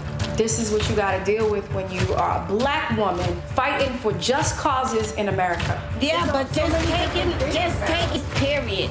She's stepping on their toes. They want to cross her out of the system so she can't stand up for the future. Reached in the pool and grabbed me and pulled me out. Imagine if this were you. You would want people to stand in your corner. I lost my car. I lost my job. I lost my marriage. And I almost lost my mind for a little while. It's just so much right now, Lord, and I'm just at Why are you putting all of this on me? I'm about to break. Hey, it's John Murray, the executive producer of the new Sherry Shepherd Talk Show. This is your boy, Earthquake. And you're tuned in to Roland Martin, Unfiltered.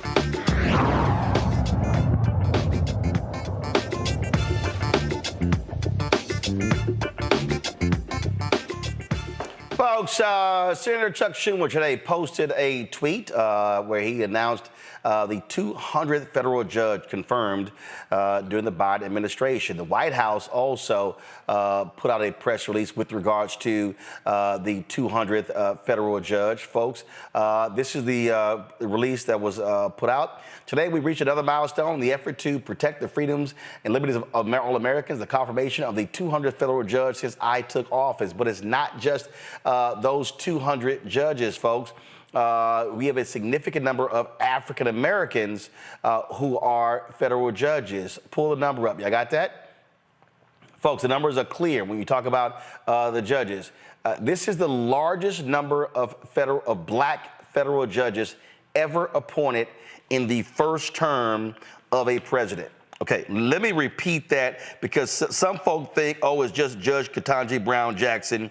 No, it is the largest number ever of black federal judges appointed by a president in one term. Some of y'all are saying, really? Yes, really. Yes, even more black federal judges appointed and confirmed under President Biden, as well as Vice President Kamala Harris, than even President Barack Obama. 58 total black judges, 37 black women. Joining us right now is a former federal judge, retired federal judge, Vanessa Gilmore. Judge, glad to see you. So I'm always trying to explain to folk who, Obama's our forever president. No, he's not. He was only there 8 years. That's it. That's the total number. What's forever are federal judges because they can serve for life. That's the thing you pay attention to. And we talk about federal judges. We saw a Texas federal judge stop the Biden credit card charges being capped at $8. We saw a federal judge, a Trump federal judge in Amarillo rule on the abortion pill. So people that don't understand, you were one of them. Explain to people the power of one federal judge out of the more than 900 in the country. Well, more than 900, Roland. In fact, there are 1,409 sitting Article 3. That is, Article 3 means appointed for life federal judges in the United States right now. And of that number, 59, less than 4%, are African-American women. The motivation, I believe, of President Biden to try to give a fair opportunity for women and people of color to be able to sit on these important seats, I think is motivated in part by a clear understanding of the gross disparity in terms of the numbers of African Americans and people of color, other people of color, and women that have traditionally been able to have opportunities to be on the federal bench. There are still 16 states in the United States that have absolutely no federal judges of color. And as you said, federal judges are sit in a powerful position. They are appointed, can be appointed for life. And the joke goes, you know, the difference between God and a federal judge, God doesn't think he's a federal judge. And so this is really an opportunity to equalize and to make the judiciary look like not just the United States, but even just to look like what lawyers, the population of lawyers look like in the United States. There are 1.3 million lawyers in the United States. 1 in 5 is a person of color, and 1/3 are women. And yet we do not have that same kind of representation in the federal judiciary. 70% are still men, and 78% are white judges. And so this is just an opportunity. 78% of all federal judges are white? Are white. So this is an opportunity for President Biden to sort of step up and give people who have always been willing and able to serve an opportunity to serve. Again, for the people in the back who don't quite understand, Donald Trump, 4% of all federal judges appointed by Donald Trump were black. Yes, that 4%. If you looked at that chart that you just put up a moment ago, it showed the disparity in terms of the number of judges that were appointed by Presidents Obama. The next chart, I believe, Presidents Obama, Trump, and Biden. The first column on the far left represents the judges of color that were appointed and women that were appointed by President Obama. And then you get to the next one, Trump, and you see that red circle represents mostly white men that were appointed by President Trump. And then you get to Biden, and you see the vast disparity and diversity in terms of the number and the type of people that he has given an opportunity to be appointed to the federal bench for life.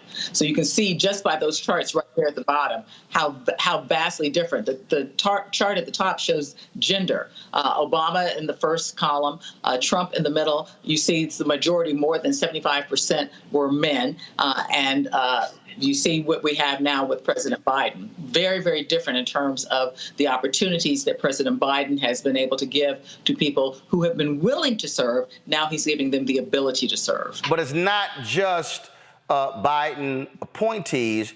You got to have a Dem-controlled Senate to also confirm those judges. And so those two things go hand in hand. Now, if folk want to understand what Donald Trump is saying right now about federal judges, listen.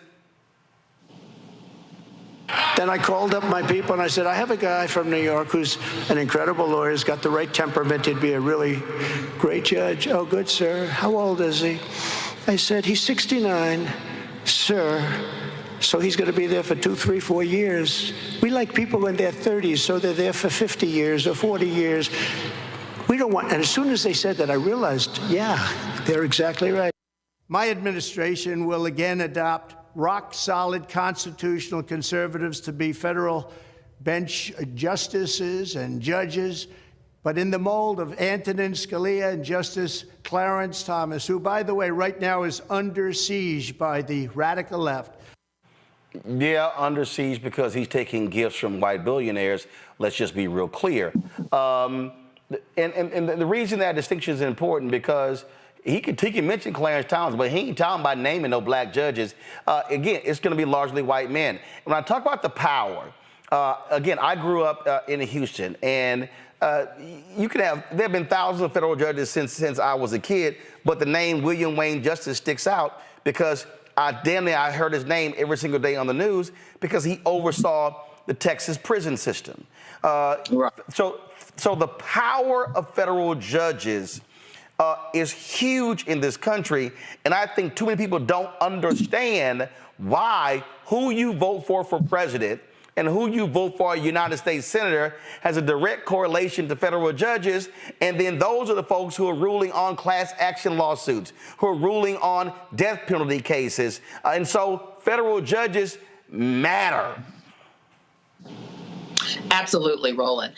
You've hit the nail on the head in terms of that one. First of all, only senators that are of the same party as the president can recommend somebody to be nominated by the president to become nominated for a federal judicial position. So if there is a Democratic president, only Democratic senators can recommend somebody to the president to be nominated to the federal bench. So who those senators are matters just as much as who the president is matters. Because once those judges are appointed, they are deciding many important issues, like the ones that you raised, gun rights. They are considering issues relating to women's right to choose. They are considering and evaluating important environmental issues.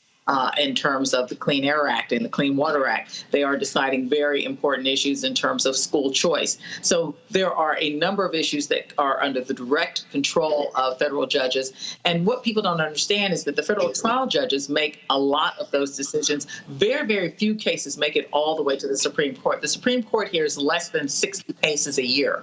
And so the 1,409 federal Article 3 judges that are making these decisions, the majority of them are on the trial and the appellate courts. Only about 60 cases make it all the way to the Supreme Court every year. So who is appointed to these federal trial and appellate courts is extremely, extremely important. And that largely depends on who the senators are and who the president of the United States is, because only senators of the same party as the president can make that recommendation. Questions from the panel. Scott, you're first. Hi, Judge. Scott Bolton here. My father was a state judge in Illinois before he passed away a few years back, and we would often debate the following issue: the politicalization of federal appointment of judges, Republicans' appointments, Democrat appointments. And when I say politicalization, what I mean is, well, a conservative Republican judge is going to give you conservative decisions, and a Democratic judge is going to give you these more liberal Democratic decisions that seem to be pro for the Democratic Party. He didn't believe that. He believed that generally that may be possible, but not necessarily. And we know the annals of history in the Supreme Court. There are a lot of conservative judges that were appointed by Republicans who turned out not to be the friend of a Republican president. Could you kind of comment on that debate and whether you agree or disagree with the debate I would have with my father? Okay. And see, you would bring your dad in here now. He's not here to defend himself. That's not fair. You're right. I'm sorry. But let me say this. I think that all of us need to recognize that we bring our own life experiences into the work that we do. Our ideology is largely informed by the kinds of life experiences that we have had. One of the things that has been important in recent years in terms of the kinds of classes and things that are being taught to federal judges is to understand our own implicit biases. And that is not something that had been largely discussed or even acknowledged in terms of the way that federal judges deal with and rule on matters that come before them. And so we've been really charged with the responsibility of looking at, analyzing and considering our own implicit biases in the work that we do, and in helping juries even understand their own implicit biases in terms of their responsibilities as jurors in our courts. And so I think to say that implicit bias and your own individual biases don't factor into your decision-making process is probably less than completely true, because I think that all of us have to acknowledge that we do bring our own set of experiences to the work that we do. Now, are we all still bound by the same law? Yes. Do we have different interpretations of how that law should be applied? Yes. And that's where we have to check ourselves and look at our own biases from time to time. Rebecca? Hi, Judge. Rebecca Carruthers. When I was in law school, there was a student group on campus that was a pipeline for those who were conservative and wanted to be future judges. That pipeline was called the Federalist Society. How do we create a pipeline for Black law students who are interested in becoming judges? I think that, like you said, that's exactly right. The Federalist Society was that organization. But I think that the National Bar Association has done a lot towards helping shape young people who are interested in considering the judiciary as a career in the future. And I would encourage people to get involved in the National Bar Association and look at the things that they've done to create that same pipeline. Another organization that is critical that I'm involved in is called Just the Beginning. It is a pipeline organization that specifically targets students of color that are interested in the judiciary. It was founded by several judges in Chicago, Judge Ann Claire Williams and others, every other year we meet. The last time we met was 2 years ago in Chicago, and we have we call a program called Robes in the Schools, where we go out to schools in the communities that we meet in, specifically with the idea of encouraging people, encouraging young students of color to consider the judiciary as a career. Well, you said the Federalist Society was, no, they still are very much involved, and that's what their total focus is, to train up multiple generations of right-wing federal judges. They're very clear about that. But this news is good, and again, we spend lots of time breaking this thing down, Judge Gilmore, and getting folk to understand. If you sit the election out, do understand that there are folks on the right. They know the power of federal judges. Yes, absolutely. And they vote accordingly based upon who that person is going to pick. So we better understand. And I tell all the folk out there who yell reparations and they say no vote, no tangibles. If you don't vote, You can't get your representative. And guess what? Not one Republican supports reparations. You ain't gonna get no Republican right-wing federal judges gonna go along with you. So if that's what you want, you better understand you're gonna need the right judges in place for a law gets passed, because it's gonna be a lawsuit, and you're gonna want judges ruling in your favor. But you ain't gonna believe me. But go ahead and mess around and see what happens if Donald Trump wins in November, and then Alito and Thomas retires, and then they're able to lock down 6 federal judges for the next 50 years because that's what they want to do. Just saying. Just saying. Judge Gilmore, always a pleasure. Thank you. Thank you for having me. I appreciate it. Got to go to a break. We come back. We're going to chat with Congresswoman Jasmine Crockett. Oh, Lord, she got the whole internet talking after she roasted Marjorie Taylor Greene. I got a few more of those bleach, blonde, bad-built, butch body videos to show you. Oh, y'all know we're going to have a little fun with that. You're watching Roland Martin Unfiltered on the Black Star Network. Back in a moment.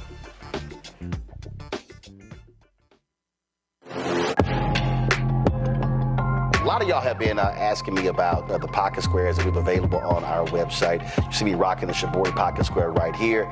It's all about looking different. Now look, summertime is coming up. Y'all know, I keep trying to tell fellas, change your look, please. You can't wear athletic shoes every damn wear. So if you're putting on linen suits, if you're putting on some summer suits, have a whole different look. The reason I like this particular pocket square, the Shibori, is because it's sort of like a flower and looks pretty cool here versus the traditional boring silk pocket squares.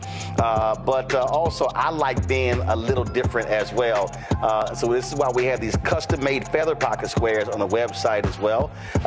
My sister actually designed these after a few years ago. I was in this battle with Steve Harvey at Essence, and I saw this at a St. Jude fundraiser. I saw this feather pocket square, and I said, well, I got some ideas. So I hit her, and she sent me about 30 different ones. And so this completely changes your look. Now, some of you men out there, I had some dudes say, oh man, I can't wear that. Well, if you ain't got swagger, that's not my problem. But if you're looking for something different to spruce up your look, fellas, ladies, if y'all looking to get your man a good gift, I've run into brothers all across the country with the feather pocket squares saying, see, check mine out. And so it's always good to see them. And so this is what you do. Go to RolandSMartin.com/pocket squares. You can order Shibori pocket squares or the custom-made pocket squares. Now, for the Shiboris, we're out of a lot of the different colors, and I think we're down to about 200 or 300. So you want to get your order in as soon as you can, because here's what happened. I got these several years ago, and the Japanese company signed a deal with another company, and I bought them before they signed that deal, and so I can't get access to any more from the company in Japan that makes them. And so get yours now. So come summertime, when I see y'all at Essence, y'all could be looking fly with the Shibori pocket square or the custom-made pocket square. Again, RolandSMartin.com/pocket squares. Go there now.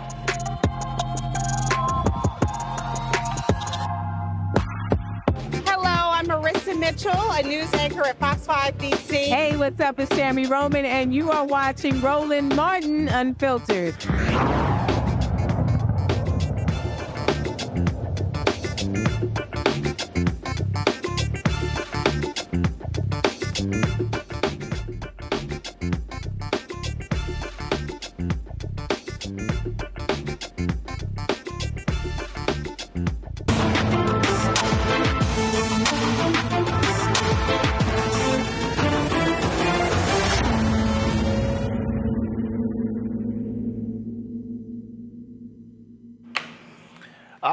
We debuted the first edition of the Crockett Chronicles.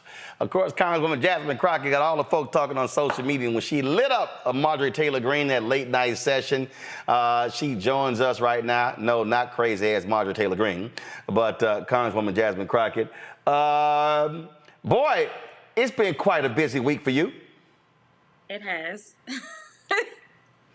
Are you surprised what the response has been? I am. I never could have anticipated we'd have skits and songs of all genres and memes for days on days. But I think it's great. I think that people have been looking for something to unite them against this MAGA bully. And I think that this was the moment. And you're right. I mean, she's out there trashing people. She's always trying to, front people. As soon as she came to Congress, was just quite disruptive. And so somebody need to clap back on her. Absolutely. And she, I think, has gotten to the point that she felt like nobody was going to check her. And so, historically, these spats have been more so with the Republicans face to face. Like she had the spat with Boebert. She also has obviously had plenty of spats with her own caucus as she was trying to oust the speaker just the previous week. So she's constantly into it with people, but she's usually not crossed the line and crossed over to actually trying to say something to a Democrat's face, except for obviously the things that she's done to the president during this most recent State of the Union and the State of the Union before that. But I don't know that she's ever met a black woman like me. I can't say very much about her upbringing or anything like that, but the fact that she said what she said and sat back and was like, I'm fine with what I did, I could not let that rest. So if she wasn't going to be forced to apologize or be kicked out, then I was going to have to make the chairman think about what the parameters were going to be going forward and let him know that I got some choice words that I could deliver if I chose to. And then you have the people who, you should have, it's about decorum, you shouldn't have done that. And look, I get it. I always talk about Michelle Obama says when they go low, we go high. I'm like, nah, you got to go ahead. If they going to hit you in the knees, hit them in the damn shin. And they going to hit you in the ankle, hit them in the bottom of the feet. Because you can't play footsie with these people. They don't care about norms. They don't care about values. And so it's like, you know what? If that's how you want to swing, let's swing. Yeah, no, I mean, you're absolutely right. And, this obviously is not something that has been done that often, if ever, when it comes to MTG. And so, in that moment, all I was thinking about was how is it that I can claim that I'm going to represent almost 1 million people and fight for them every day and sit here and I won't even fight for myself. And you don't know how these things will hit. You don't know how your district will take it. But I can tell you that I've received plenty of encouraging messages directly from the district. And so, but ultimately you find out really how your district feels about how you've governed when you get to the ballot box. So, ultimately, my primary will take place almost 2 years from now. So I don't even know if they will still be talking about this. But I feel confident that my district is okay with the fact that I, as a black woman serving in a black district, decided to stand up for myself. Well, I'm a voter in that district, and I'm perfectly fine with it. Let's go to our panel. Rebecca? Congresswoman, thank you so much for being here today. 2 quick questions. One, what was going through your mind as it was happening in real time? And then my second question, a little bit more serious, is that you are in the seat of the late great Congresswoman Eddie Bernice Johnson. You're finishing up your first term. What do you want your legacy in Congress to be? Absolutely. Thanks for the questions. So my first thoughts were not as eloquent. I will be honest. They were not. And, when somebody comes at you wrong, you always have something that you're ready to say. So honestly, my first thought was, if you had some lashes, you may still have your husband. That was like my first thing. But I restrained myself and said, I'm going to let the process work. And before I could say, we need to go ahead and take our words down, AOC jumped in. I appreciate my sister. She jumped in almost immediately. And as y'all could tell, AOC was fired up as well. And what y'all didn't know is Ayanna, my big sister, was sitting off camera and she was about ready to handle some folk as well. So I had plenty of good backup for her trying to come at me. And so as AOC and Jamie were dealing with Comer and were dealing with the advice of his parliamentarian, I was of the impression that we won. For me, a win is her not being in committee because we can get work done. Also, a win is her having to apologize, which of course she never wanted to do to a black woman specifically. So both of those were fine with me.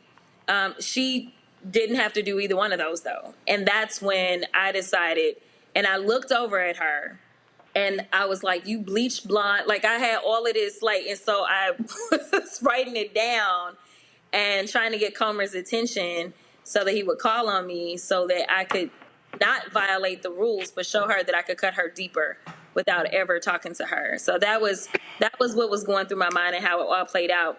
As far as my legacy, I want my legacy to be one of fighting for the people. It's what I've always done, from being a public defender to being a civil rights lawyer. I have always pushed back and tried to make sure that I could open doors of opportunity for people that look like me to bust through and do greater things than I could have ever imagined. I talk to young people all the time about the fact that I really want them to take my seat. I want them to go in and be the amazing people that they are in this generation.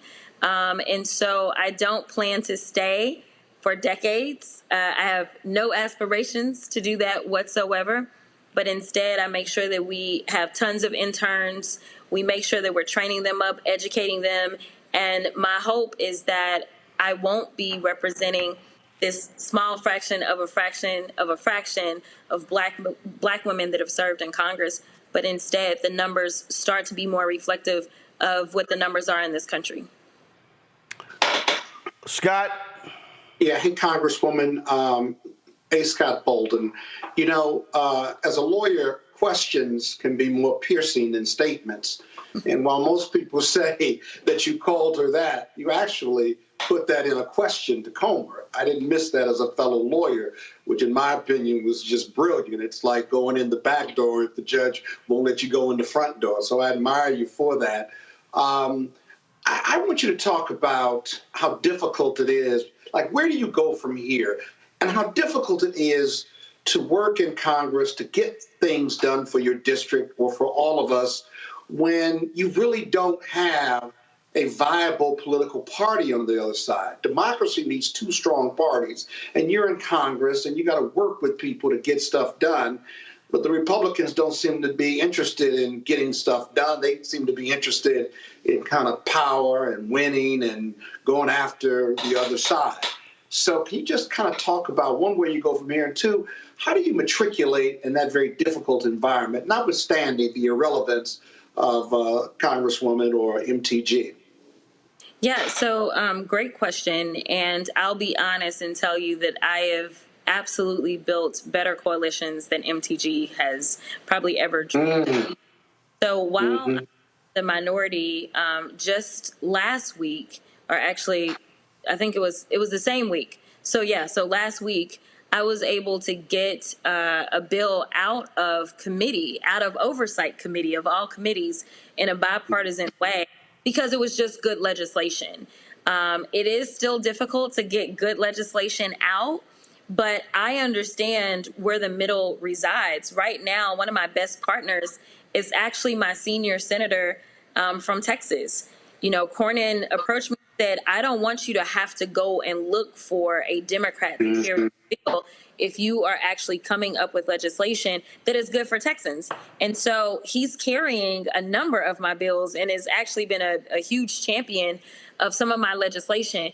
So, you know, I understand how government works, and I want it to work in any way that it can. Right now, we're in obviously divided government, which means I won't get some of maybe my landmark legislation passed, but I still want to get things done.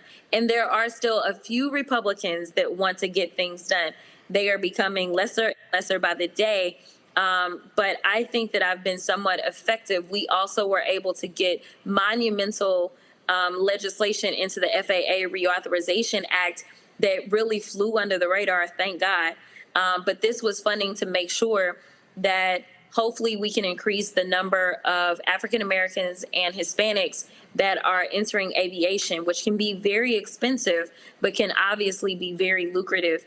And so we set up a situation where basically there will be full rides for those attending land-grant HBCUs as well as HSIs to go into aviation.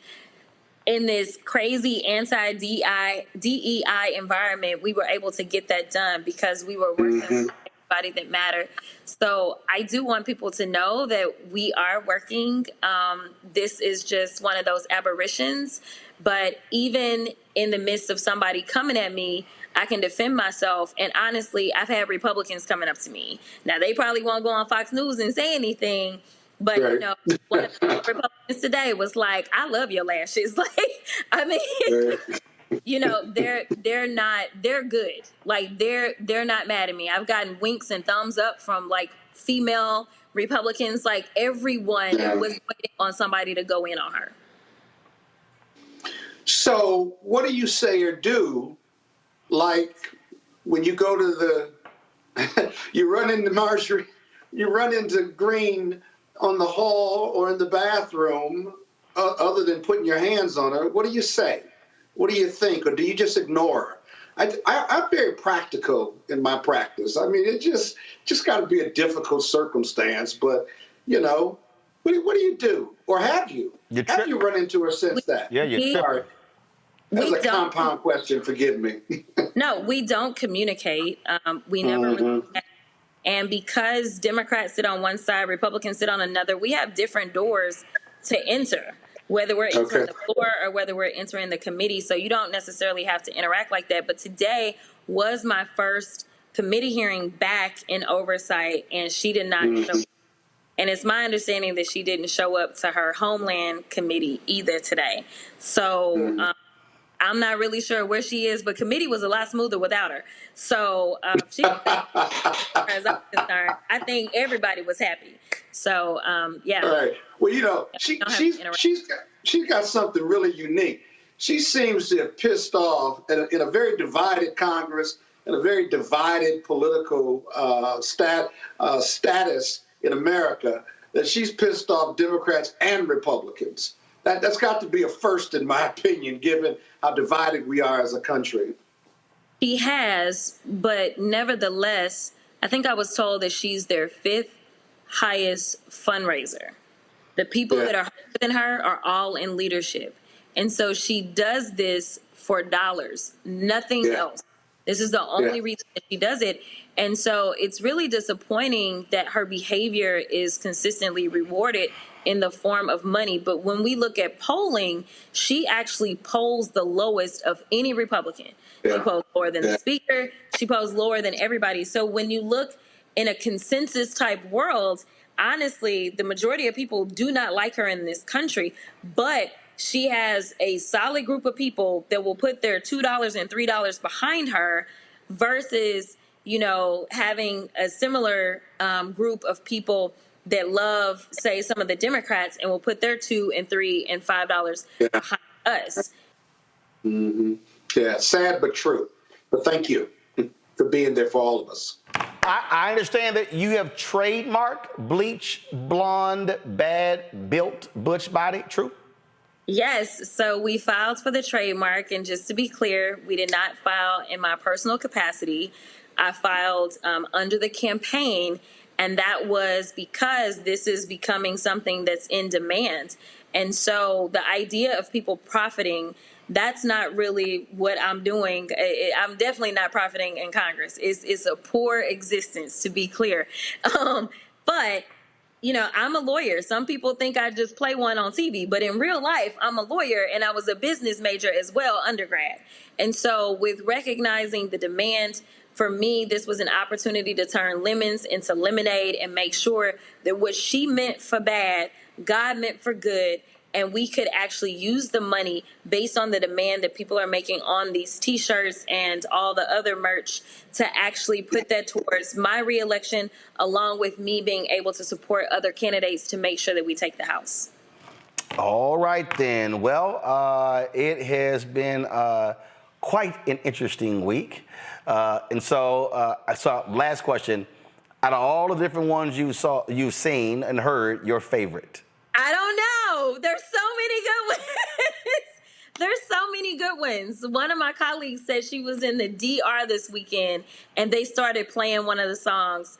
And then I got a video this morning because they were playing it on the radio this morning. They were playing a couple of versions on the radio this morning in Dallas. So I'm excited about the music. Keep the music coming, especially since it's so educational.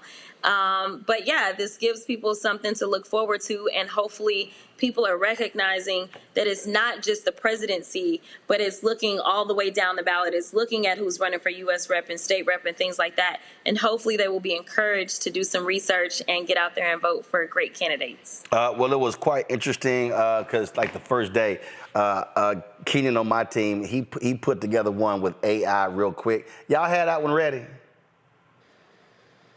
Okay, he did a remix. Okay, play his remix.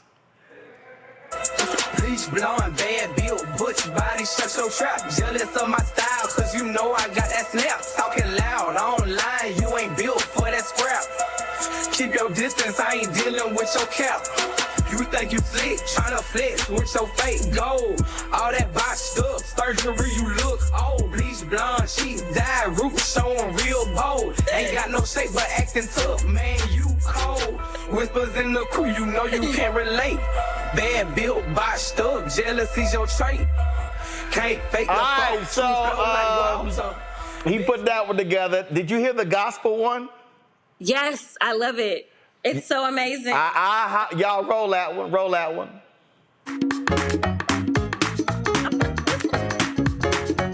She got a bleach blonde, bad blue butch body. She got a bleach blonde, bad blue butch body. That Marjorie Taylor Greene look like a lima bean.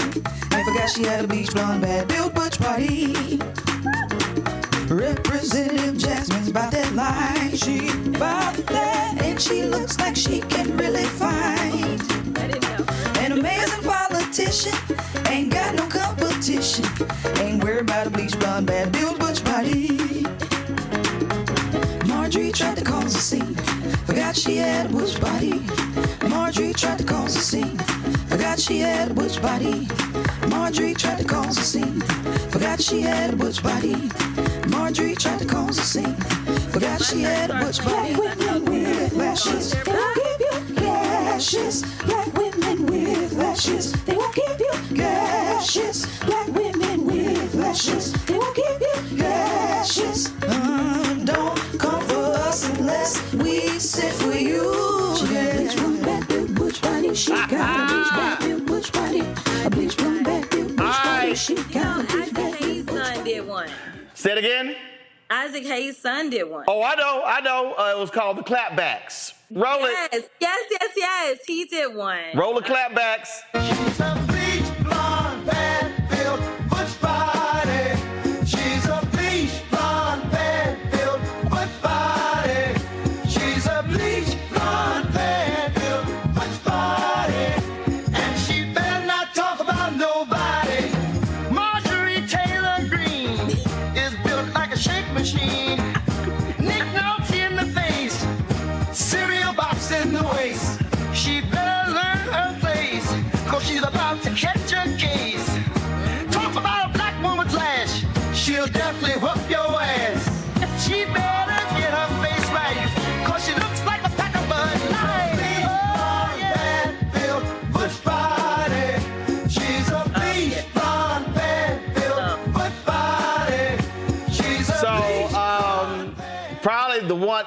So that's that old school sound. The brother King Waloney is, I gotta admit. That one. That one is that's so good. Yo, I was flying to Palm Springs for Anthony Anderson's 6th annual Celebrity Golf Classic on Saturday. Let me just say, I probably had that playing at least an hour on the plane. Roll it. I don't have that. How y'all don't have that? That was one of the first ones. I know. What is wrong with y'all? I see, Congresswoman, I told the staff, pull all of them. I told them, pull all of them. But see, but it's I don't want all this whining y'all in my ear right now. don't mean nothing. But yeah, but guess what? I'm always prepared. Always prepared. So yeah, roll it. Just pull the audio up.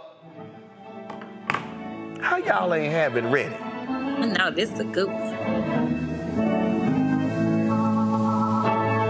Oregon getting it.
Country version.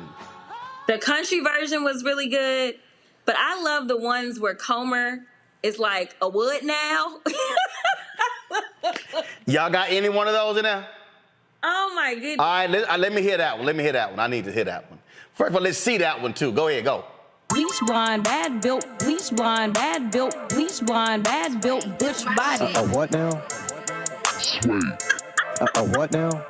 Sway, the wing makes God. Bleach blonde, bad built, bleach blonde, bad built, bleach blonde, bad built, butch body. A what now? Bleach blonde, bad built, bleach blonde, bad built, bleach blonde, bad built, butch body. I'm just curious. Bad built, bad built, bad built, bad built, bad built, bad built, butch body. A what now? Bad built, bad built, bad built, bad built. Oh my God. Bad built, butch body, butch Yo, body. the creativity of people is amazing.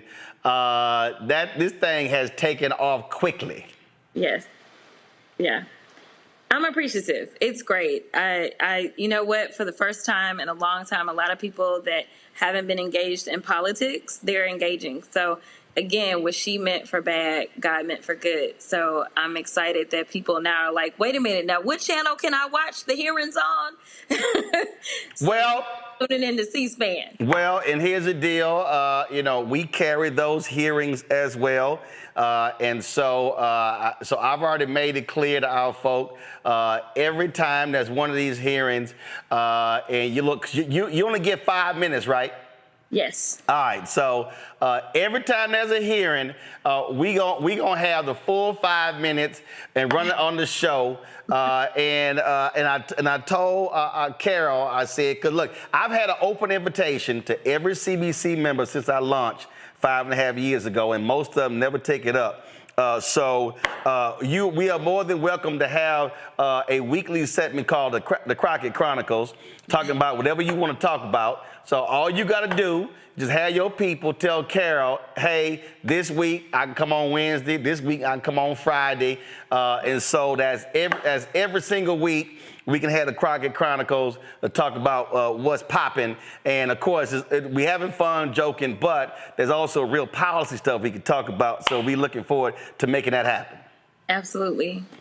I appreciate you. All right. Guys, hold up. I got real quick.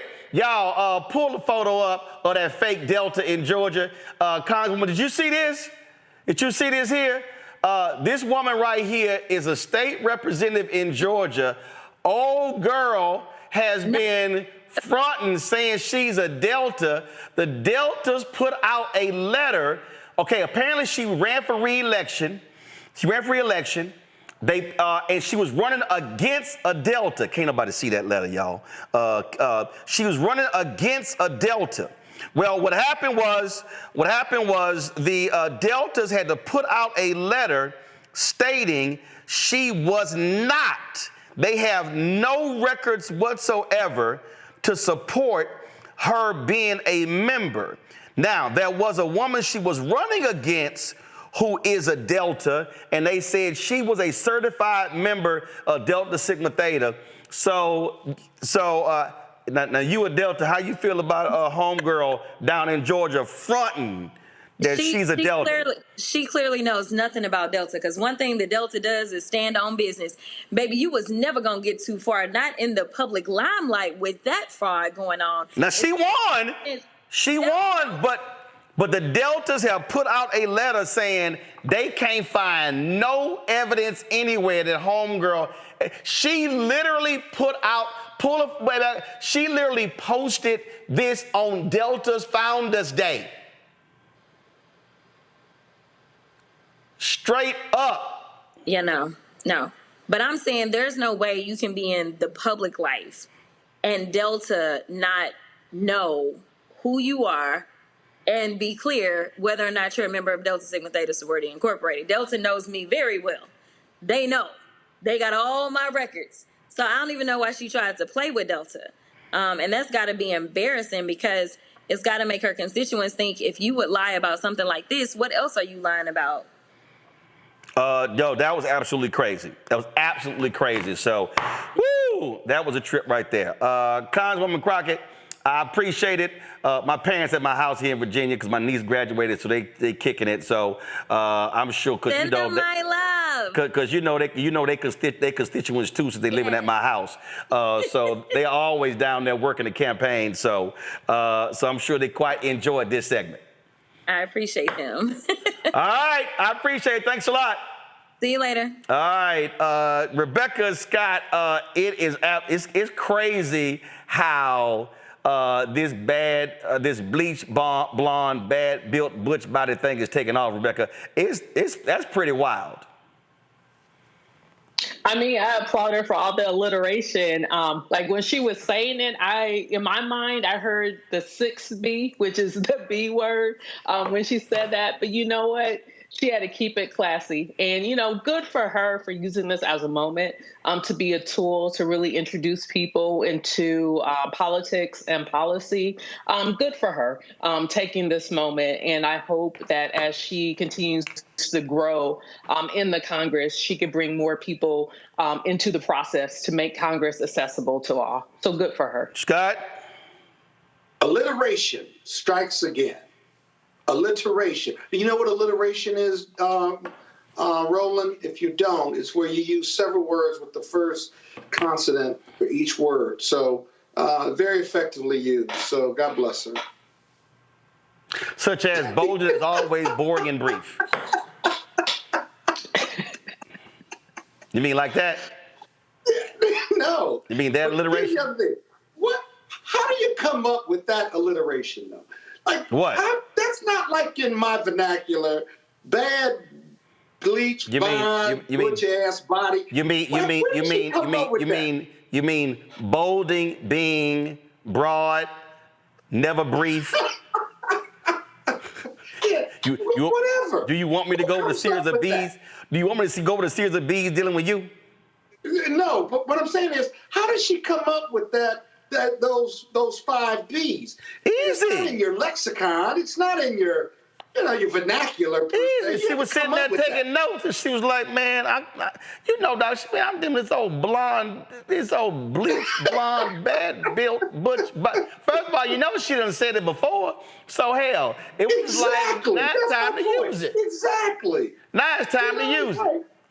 Right, because it rolled off her lips Like I love she had used it before. It rolled. It wasn't struggle. There was no struggle with it. I absolutely love it, so I'm good with it.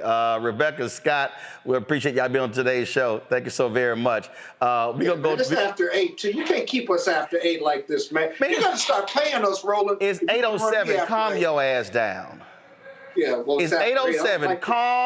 Calm your Kappa ass down. Whatever. I gotta go though, man. I love you. I said bye. Your ass still talking. See? Never brief Bolden. Until Wednesday. That's your new nickname. NBB. Never brief Bolden. Thank you, Roland, for the opportunity. We're going to get a t-shirt. Never brief Bolden. What's her name? What's her name? That's Rebecca. You'll never go after her the way you go after me. I don't like it. Easy. I don't appreciate it. That's Rebecca. Always keep that shit tight, Carruthers. Oh, she talked forever. What are you talking about? You are Aloysius Never Brief Bolden. Everybody in the group chat, they go, here come long-winded ass Scott. Well, I had something to say. I got a lot of shit on my mind. Yeah, okay. All right. Call somebody. All right. I appreciate it. Thanks a bunch. All right, y'all, we're going to go to a quick break. And we come back. Reverend William Barber literally just hit me. He's like, listen, I need to come on. I thought he meant like tomorrow. He's like, no, tonight. So y'all call him right now. But also James Brown of CBS was honored. Forget the break. I'm going to play this right now. James Brown of CBS was honored with the Lifetime Emmy Award. Here is his speech. Yep, play the video. Forget the break. I'm going to play this right now.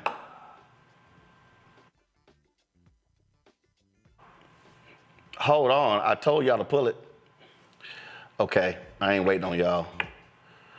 Let me just go ahead and get it myself. I'm going to be a lot faster. I don't know how y'all... What, y'all didn't pull it? Y'all didn't pull it? Mm-hmm. As different as they look... Thought so. I told y'all to pull it. See? Go to my iPad. Even more in common.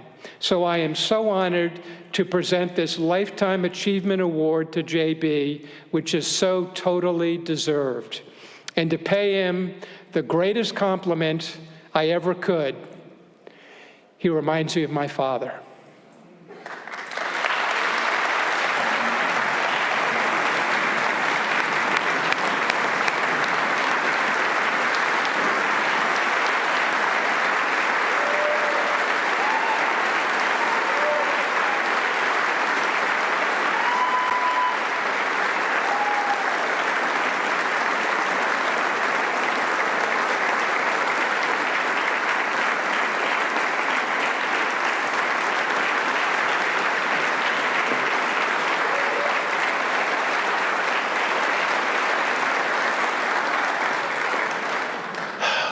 Just recently retired.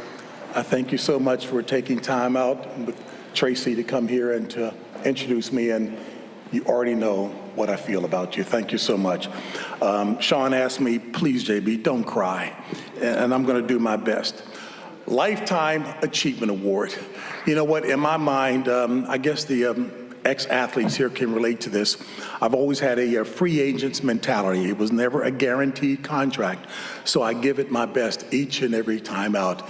And I was asking, how could I even qualify for this recognition when, at least in my mind, again, I'm only at the midpoint of my career, Stephen.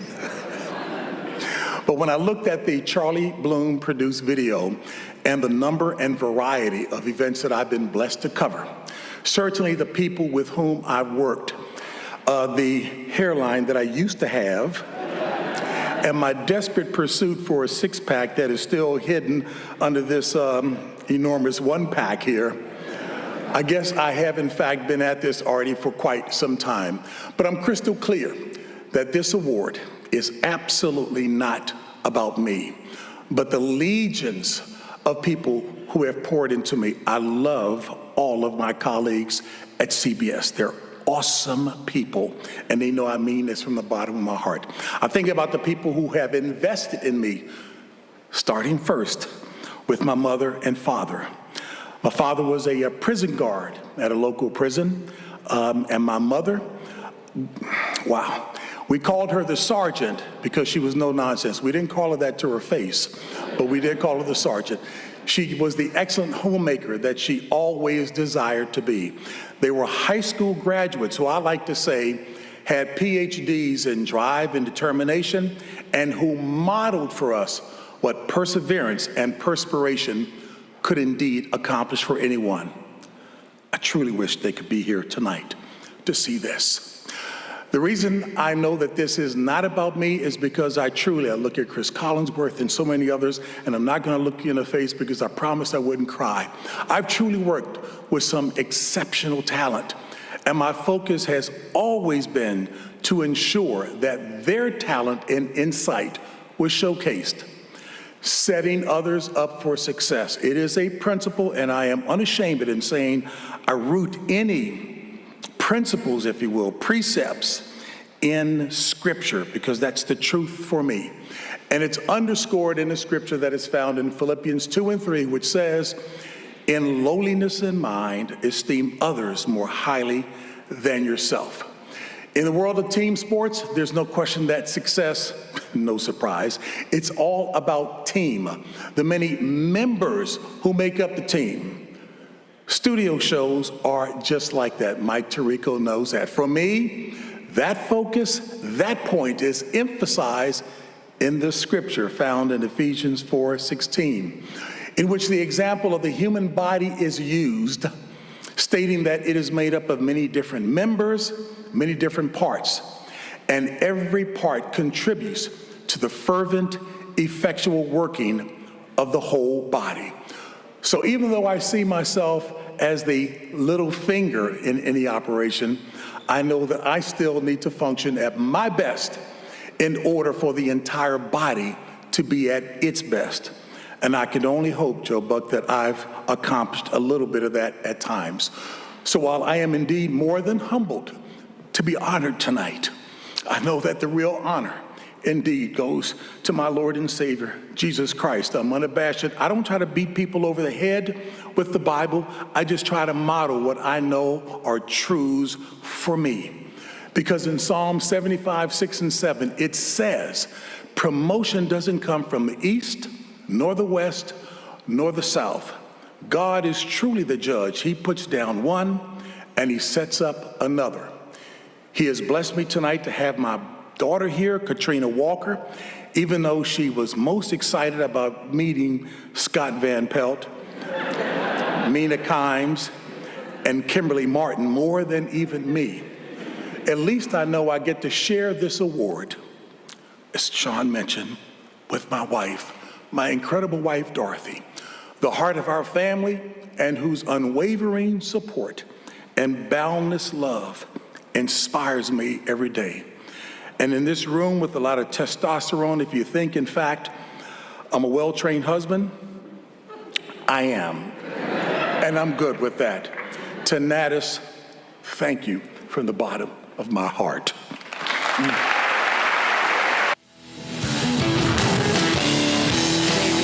Folks, right now on our other stream right now is a prayer vigil that is being held for Marilyn Mosby. Come on, guys, switch it. What's happening tomorrow, she's going to be sentenced beginning at 10:30 a.m. This is the prayer vigil. Just pull the audio up. And your protection as she stands in the crosshairs of an unjust system led by unjust people who carry agendas personal and professional, individual and systemic, open and hidden in plain sight. In this crucial and trying time, we ask you to undergird our sister, your daughter, with your strong arm. May she know and feel your comfort, your strength, and your avenging presence surrounding her. No, God, we selfishly ask for your strength for ourselves as we navigate assault after assault, slings and arrows, as we fight the righteous fight of justice, as we bear witness to the violence inflicted on Black bodies and Black minds. Though we sometimes grow weary, heavy laden, and overwhelmed, help us to remember that you are still God, that you are still our God, that you are still a strong tower, that you are still righteous, that you are still the rock, that you are still our provider, that you are still able, that you are still our source, that you are still our peace, that you are still our God. And finally, God, we pray for those in whose earthly hands this decision and the fate of our sister rests. Prick their conscience, disturb their rest. Speak to them in their waking, resting, breathing, and sleeping hours. Give them courage to rise and to stand in integrity and on principle. Give them wisdom and clarity of thought. Remind them of their responsibility and their obligation to do justice and to love mercy. We, your sons and daughters, we claim justice. We claim victory.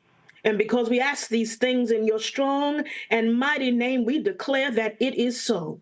And all of God's children say, amen and amen. Amen. Thank you. Amen. And thank you, Bishop Daughtry. Bishop William Barber is here from the College of Affirming Bishops. Bishop Barber, you still with us? I am. Please, sir. Please, we welcome you in prayer. Let us join all of us in one heart and one prayer, one mind. God, your word in Exodus 23 says that we are to stay far from false charges and hypocrisy. We are not to kill the innocent and the righteous. For you, O God, you said you will not acquit those who devise wicked plans. Tonight, as we come in prayer, we are praying that you would shake up the plans of those who would engage in falsehoods and hypocrisy against our sister. That whatever the plans may be to hurt her, the end would be far from those plans. Whatever the plans are to use the judicial system for vengeance, that the outcome would be far from those plans.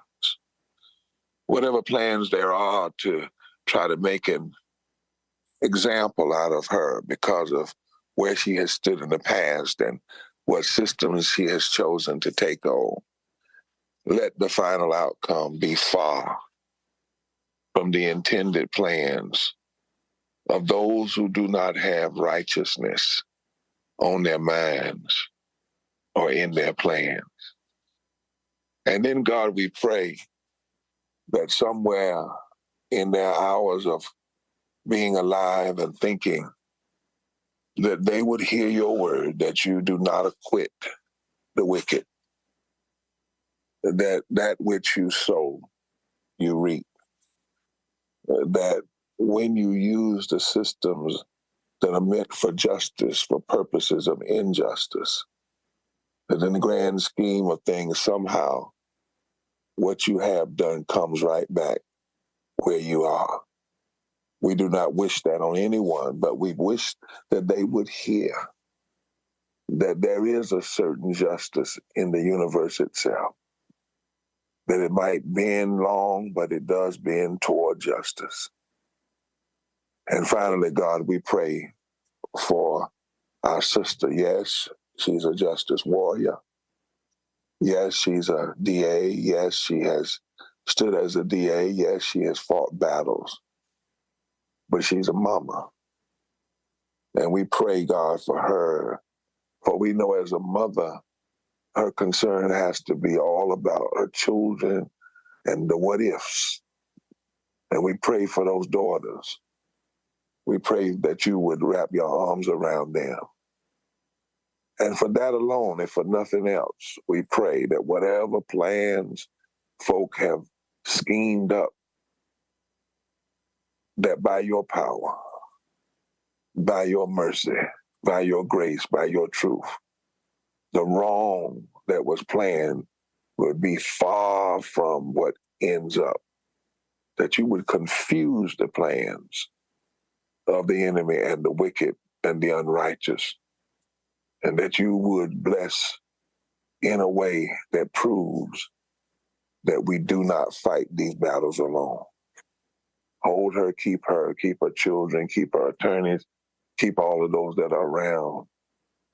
We ask this in the name of him who was found on trumped up charges and even crucified and thought to be put away forever. But out of that, you brought resurrection, life, and truth. You are the God of resurrection, life, and truth. Manifest your power again in this moment. For we ask it in his name, the name of Jesus. Amen. Again, over on our YouTube channel, you can actually check out that prayer vigil, which is happening live. That is it for us, folks. We appreciate you being on today's show. Tomorrow, I'm going to have for you some of the footage from Anthony Anderson's 6th annual Celebrity Golf Classic. Don't forget to support us in what we do. Join the Bring the Fun fan club. Send your check and money order, P.O. Box 57196, Washington, D.C. 20003 7-0196. Cash out, $RM Unfiltered, PayPal or Martin Unfiltered. Venmo is RM Unfiltered. Zelle, Roland at RolandSMartin.com, Roland at RolandMartinUnfiltered.com. Download the Boxer Network app, Apple phone, Android phone, Apple TV, Android TV, Roku, Amazon Fire TV, Xbox One, Samsung Smart TV. And be sure to get my book, White Fear, How the Browning of America is Making White Folks Lose Their Minds, available bookstores nationwide. Get the audio version on Audible. That's it. I'll see y'all tomorrow, folks. Holla! Black Star Network is here. Oh, no punches! I'm real revolutionary right now. Thank you for being the voice of Black America. All momentum we have now, we have to keep this going. The video looks phenomenal. See, there's a difference between Black Star Network and Black-owned media and something like CNN. You can't be Black-owned media and be scared. It's time to be smart. Bring your eyeballs home. You dig?